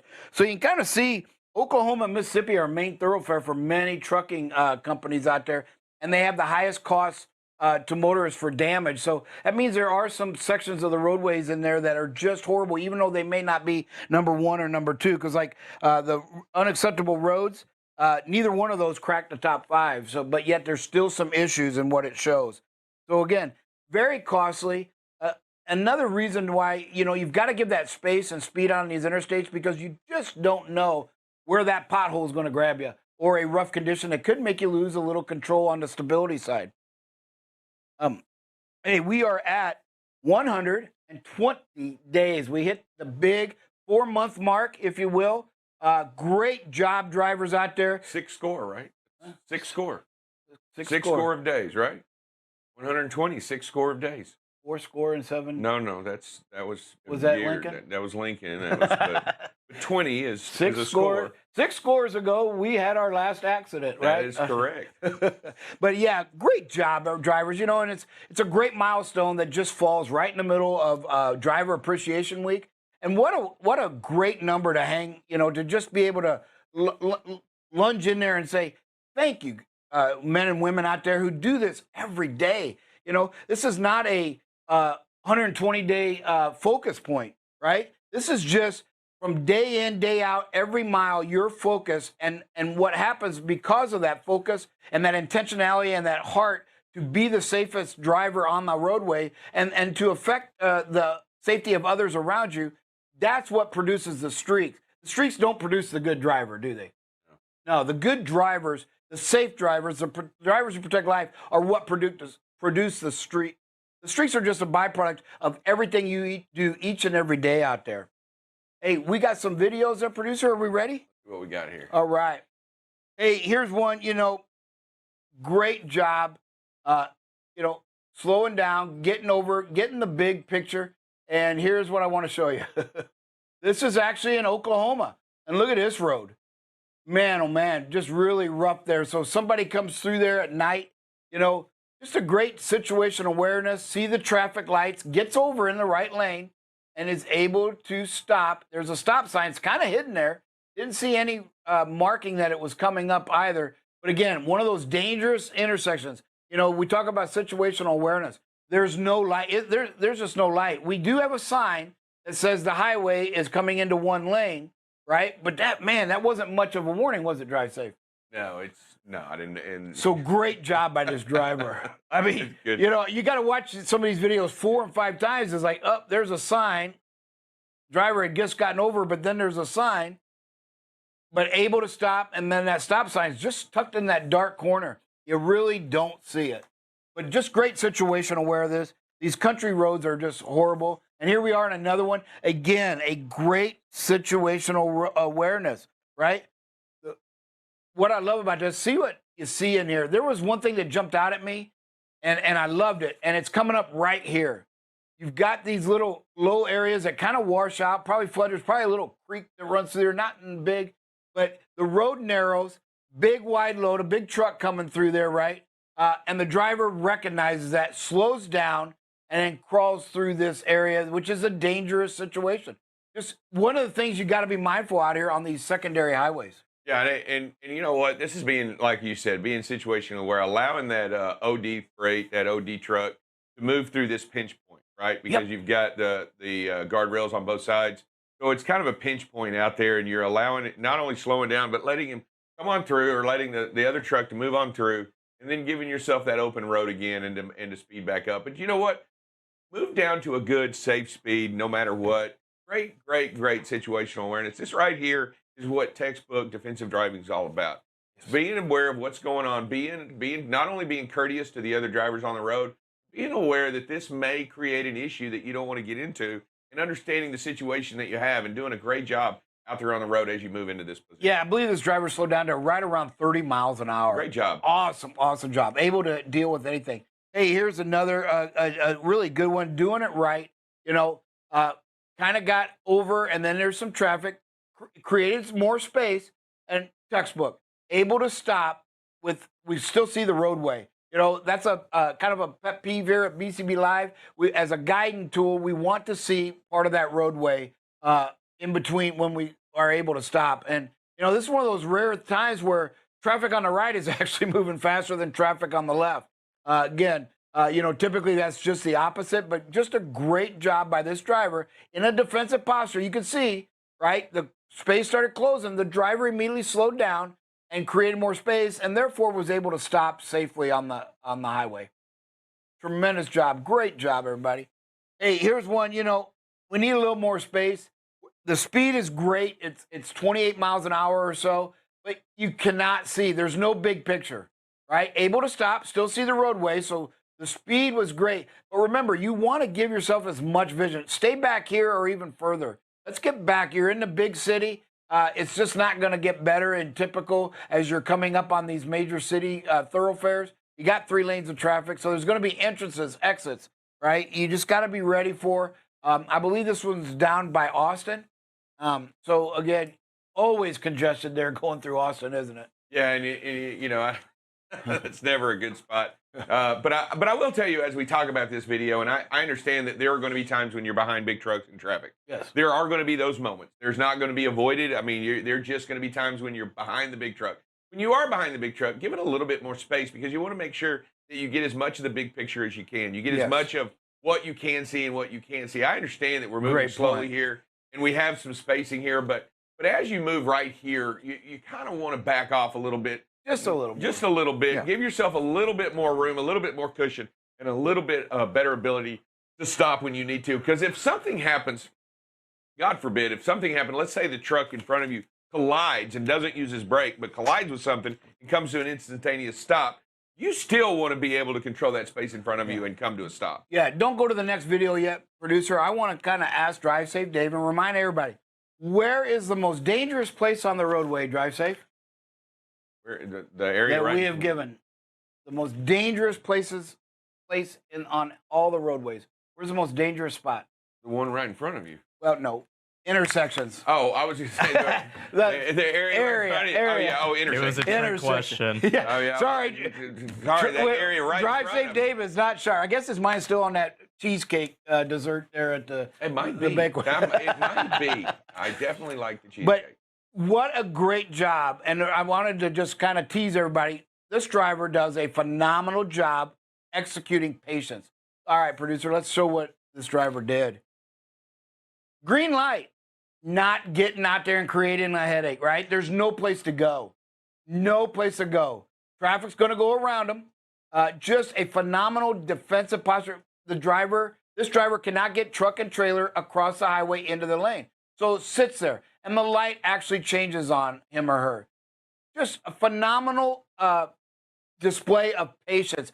Drivers have to be patient out there. When I see a lot of these situations, and when you get to the root cause, it's just impatience. And this driver did a phenomenal job on patience. Great job. Yeah, you know, making sure, because it is against the law to block the intersection. And you can't move into the intersection if it's not clear. I mean, and you can't block it when you get in there. You got to make sure that everybody else can move around you, because if you get in that intersection and lock it up with your big tail, and you got that big trailer out there, nobody's going to move, and all you're doing is creating more problems and making it a little bit more dangerous for everybody. But yeah, great job making sure that the area in front of you, you know, if you have to wait for that light to cycle and then move in it, you're going to be better for yourself. I mean, you're going to make it, because you definitely don't want that tail hanging out there in the intersection. You don't want it out there just a little bit too far when cross traffic comes, because guess what? If they're not paying attention, they're going to get you. And you know, it doesn't matter who's at fault. It matters about preventability, right, Bob? Yes. And what we're doing here, being courteous, and making sure that we prevent those accidents. Yeah, if the goal is to prevent accidents, which it should be, versus not worrying about who's at fault. Correct. But prevent them, then there's no accidents, then there's no loss of life, right? And this could have been a huge potential to make a fairly safe situation more dangerous. And I mean, it's just one of those videos that just jumped out at me and screamed great, because we talk and talk and talk, and we've shown where some people have gotten impatient in intersections. We know they're the most dangerous places on the roadway, and yet sometimes we still take risks. And this driver just did everything, I think, right as far as protecting life. He or she might have made some people mad behind him in the lane, but you know what? Better to be mad and alive than not mad and dead, right? Absolutely. Okay, Bob, I got a real quick question for you. Okay. I want to make sure, what does this sign mean? This sign means You see avoid drive safe Dave to the right. Avoid drive safe Dave to the right. That's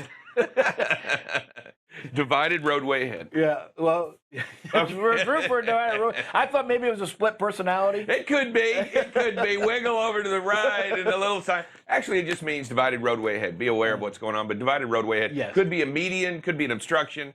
It's basically a divided roadway ahead. Hey, and we seen a sign. It didn't say divided, but it said lanes merging. Absolutely. Right? Absolutely. So great I got one job of to those, too. pay attention to those signs. Hey, we have somebody, I think. Do we have somebody? Yes, we do. We got one here. Daniel Bass. What What's do you up, got Daniel? for us, sir? Mr. Bass. What up, D? Might be struggling a little bit. All right. Well, Jeff Marsh, what do you got for us? What up, Jeffrey? Yes, We sir. can. Yes, sir. You're on. You're green. You're ready to go. Yeah, thank you, Jeff. And again, we go back to that. Something I didn't see, you know, and it's that situational awareness. And maybe this driver saw that, but you could see the next light really close. And so in high traffic areas, that problem's going to exist all the time, because there's so much volume and there's not enough distance between the lights to actually fit everybody in it. Okay. So, yeah, in this case, a great job by that. We got anybody else there, Mr. Producer? No, sir, we do not. All right. You know, and as we talk about that, it doesn't just happen at light, right, Bob? No. It's whenever you come into a cross intersection that creates these situations. It could be a stop sign. It could be just a regular four-way area. It could be just any type of intersection. You want to make sure that you keep it clear, keep it available, and if you have to, leave that space there for somebody to cross in front of you if necessary, so that they don't create a hazard in the roadway, right? Trying to make a left-hand turn or trying to get through. So doing everything right and being courteous, and that's the way to roll each and every time. Hey, everybody, as we get out of here, Bob, you want to say a quick prayer? Yes, I sure can. Dear Heavenly Father, Lord, we thank you so much during this this week of appreciation for the men and women out there that risk their lives, Lord, the precious life you've granted each and every one of them. We thank you so much for each and every one. Lord, we thank you for the lives that have been saved by these drivers. You know, there's so many lives that have been saved and not put in peril that will never be noticed, that will never be recorded, but we know, Lord, you know the decisions that are made help save and protect lives. Lord, protect their families, give them the strength and courage to trust in you and to trust in their abilities to return home safely. Again, they have to haul the freight, Lord, but they have to haul it safely, and we thank you so much. Lord, we thank you so much for your son, Jesus, the ultimate sacrifice at protecting life and preserving everlasting life, Lord, and it is in his name that we pray these things. Amen. Hey, everybody, remember, it is Driver Appreciation Week. We haven't forgotten. We're going to continue to appreciate drivers all throughout the week. You know, we got Thankful Thursday coming on Driver Appreciation Week. Big day coming up ahead. Hey, everybody, remember, we want to just say to you out there on the road, a big, big thank you. Big sloppy wet kiss and a big hug, as they say. You know what? Avoid the drive safe Avoid Dave. the drive safe Dave. He's going to give you a big, wet, sloppy kiss. Hey, everybody, do what you have to do out there. Make a decision today to be right and make today the best day possible by doing what needs to be done out there on the road. We care about you. We love you. We want you to be safe. See you later.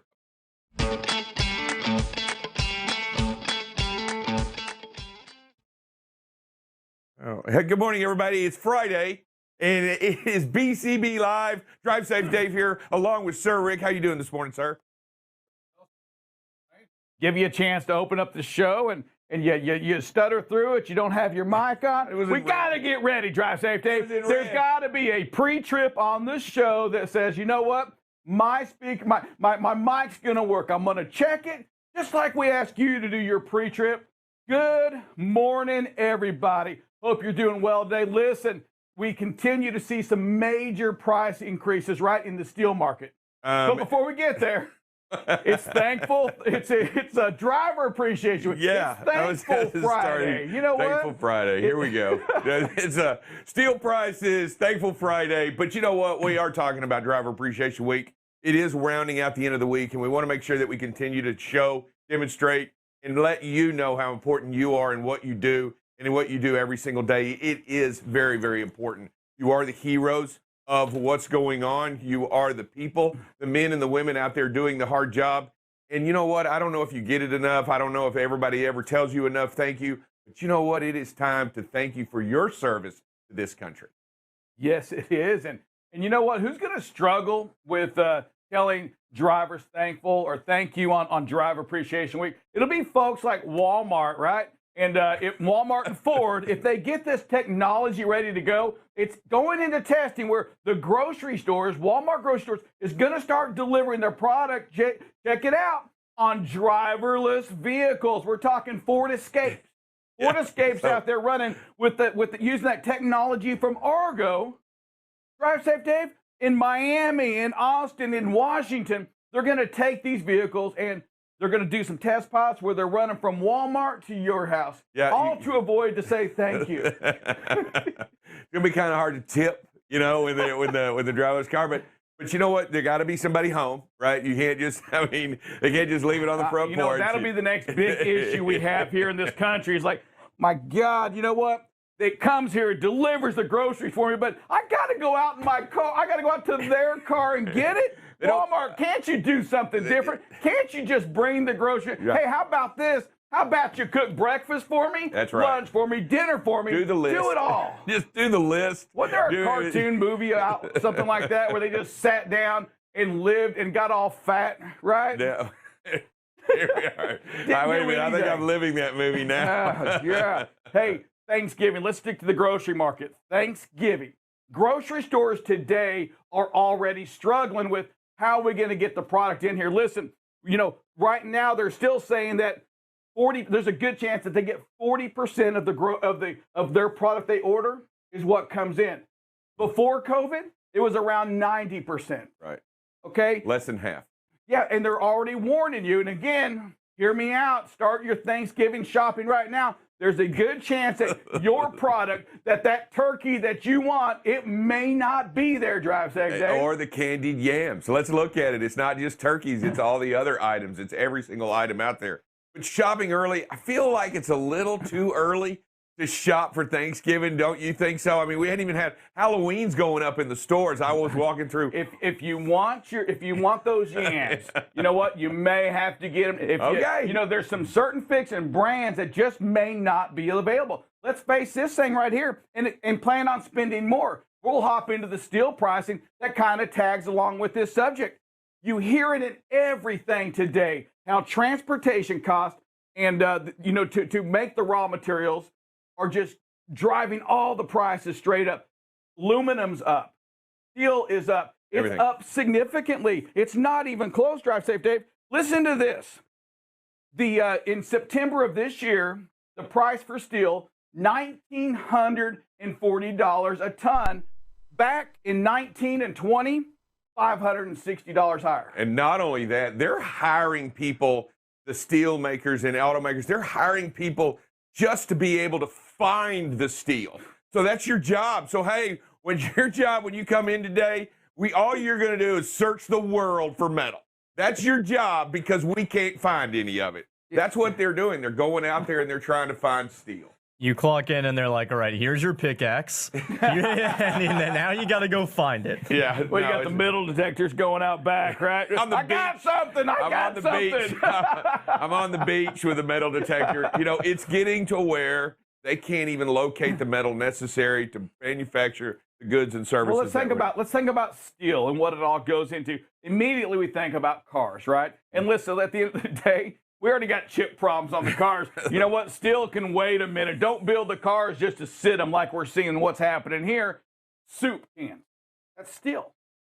Housing. Yes. Yeah, no, they buy it. Well, they get it from steel. You realize that, right? Yeah. They don't go out there and buy tin. Okay. It is an element. It is an element. But I will tell you that. But you can't make a building more than 2 stories without steel. You can't create. You can't construct anything. Our known industry. You can't build bridges without steel. You can't do rebar. What's rebar that goes into concrete that we do this infrastructure that we want to rebuild? That's steel that's going into the ground. I mean, you've got to realize that steel is that fundamental strength of just about every construction item out there in the world. You know what? If we didn't have steel, you know what else wouldn't be there? What would that be? Lionel Richie's hit song, Steel.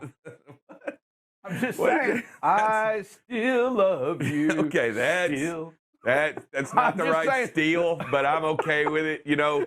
And it's just everything's maxed out. Everything's maxed. I think Japan and China, China, which pumps out most of the steel, they're maxed out. I mean, they're completely maxed out.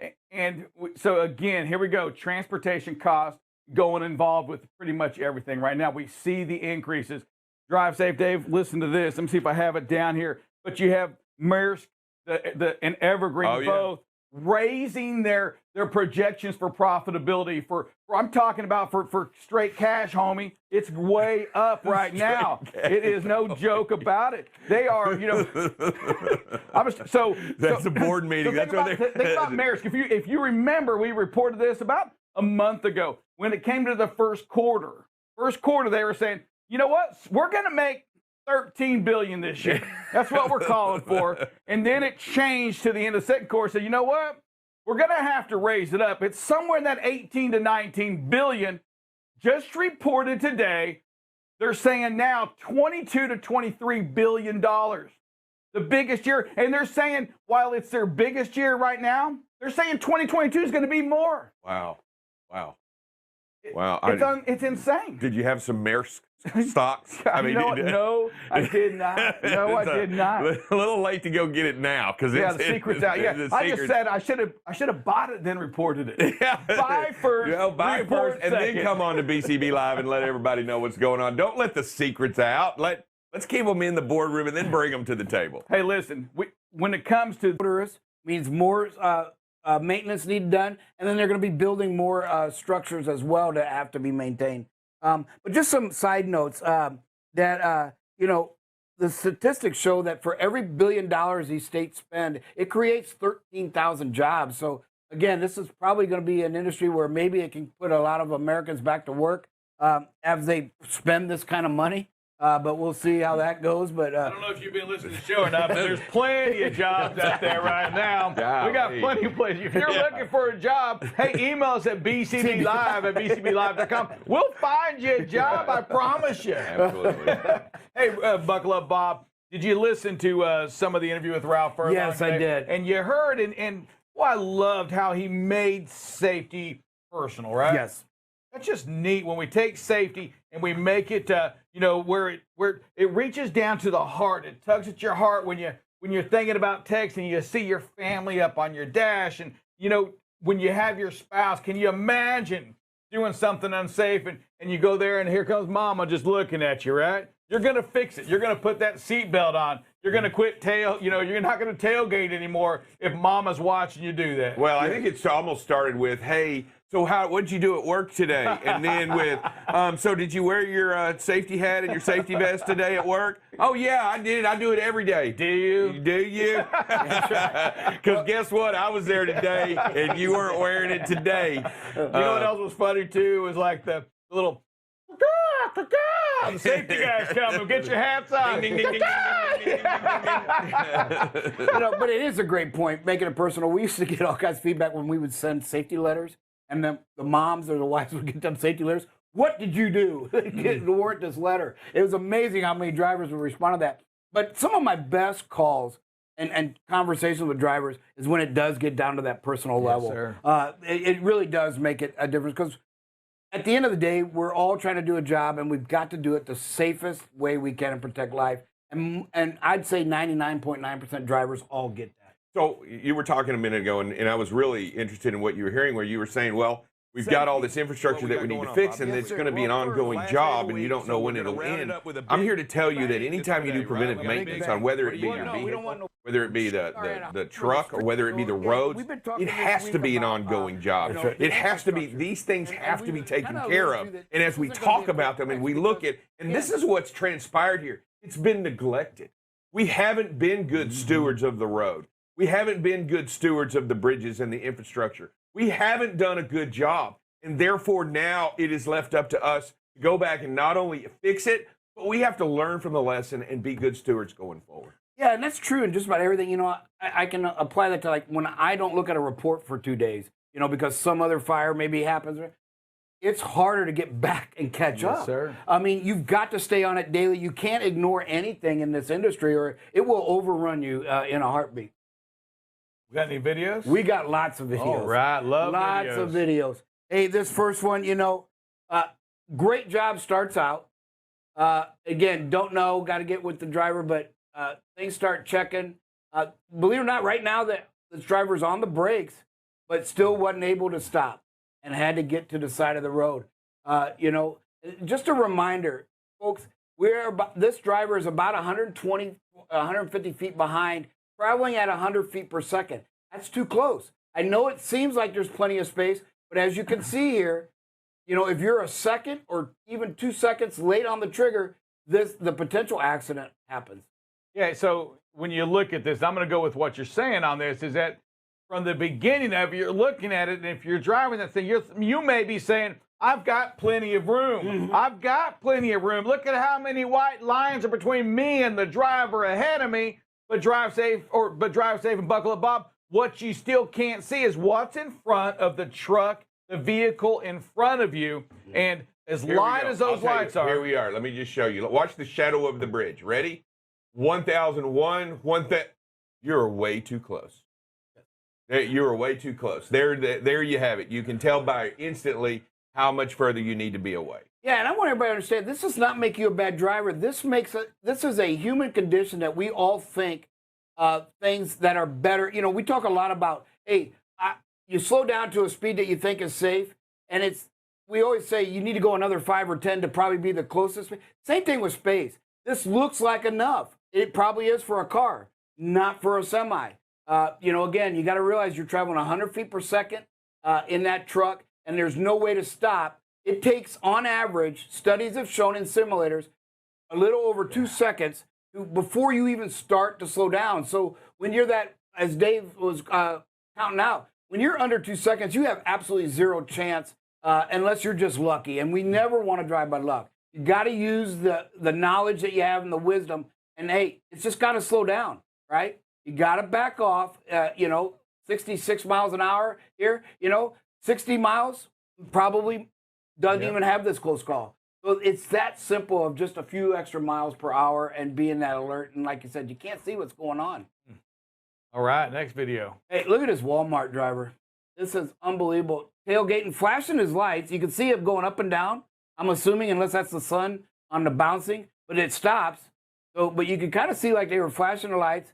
Then they get on.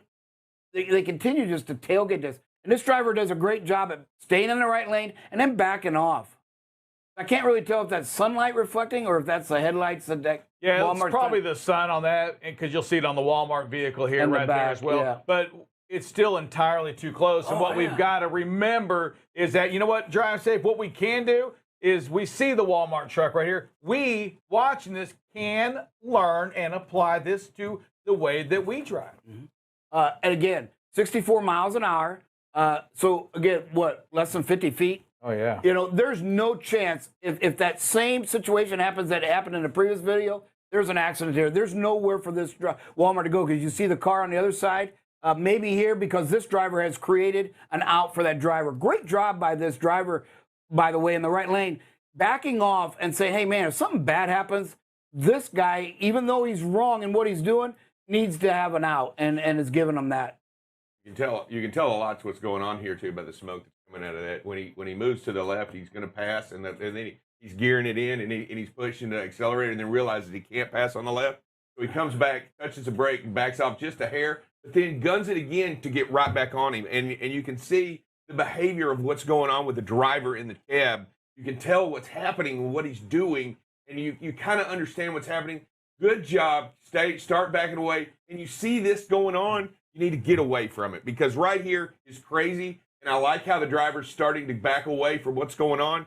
Get away from this instant and learn from what the Walmart guy's doing. We don't want to be that guy, and we don't want four-wheelers out there. Yeah, when it comes to platooning, listen, that's a technology thing. That's not a human thing. We don't platoon, a.k.a. tailgate. That's what it is when we're doing it. When the machines are doing it, different story. That's called platooning, but that's technology, GPS. That is using that material to, that's everything working together. What else we have, sir?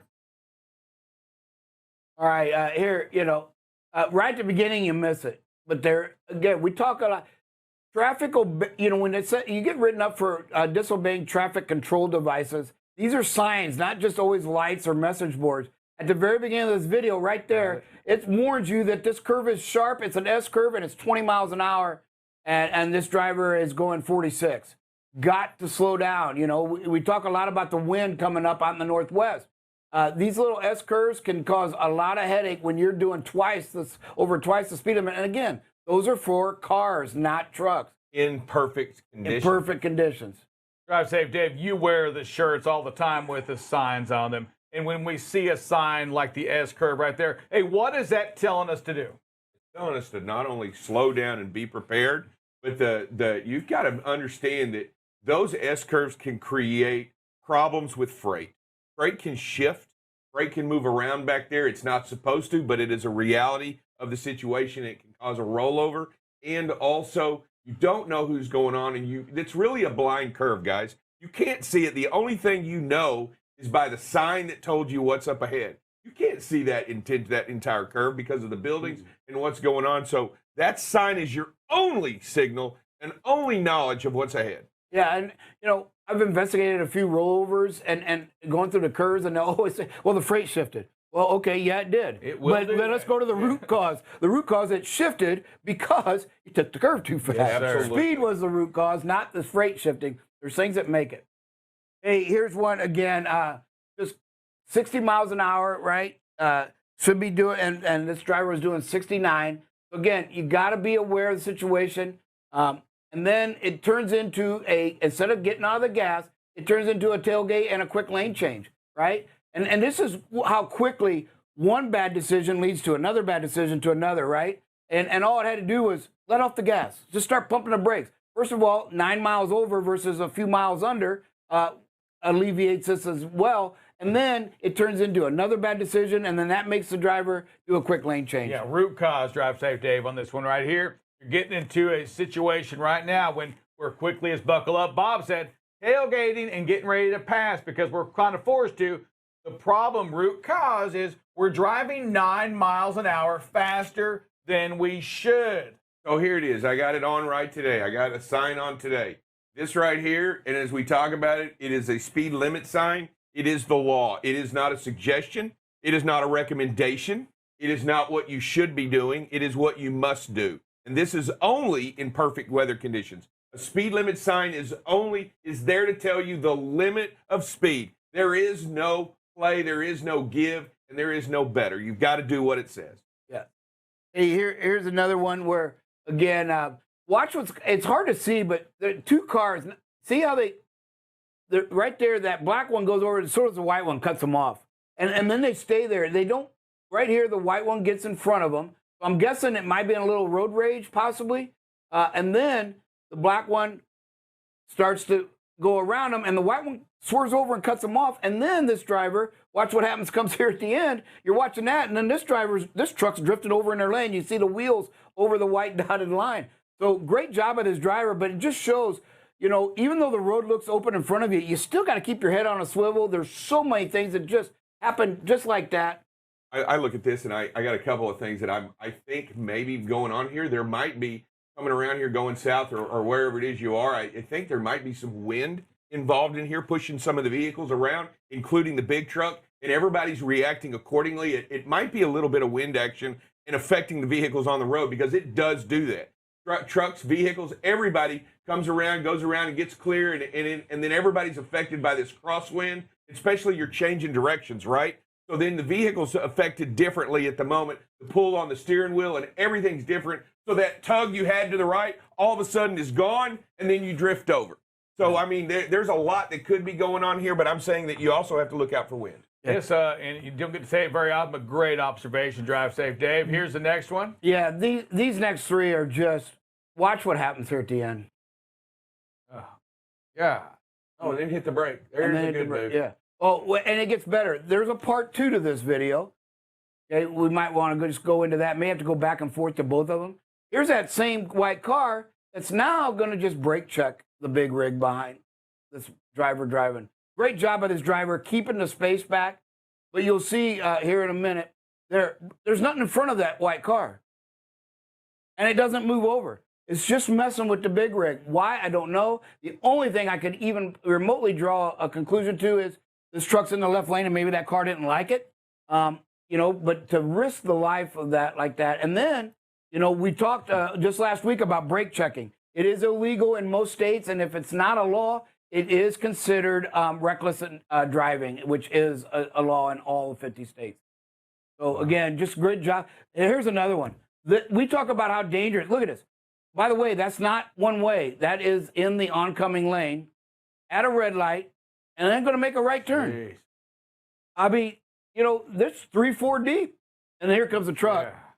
It's just mind-boggling. You know, folks, when we talk about why you have to slow down at intersections, right here's the prime example. Here's an idiot. They're out there, folks. They're out there. We see them all the time. This is just, I think this is one of the most flagrant, unbelievable things I've ever seen at a red light, to pass several cars. We know at least 3 vehicles in an oncoming lane, and then you're at a red light, and you're going to go ahead and make a right turn.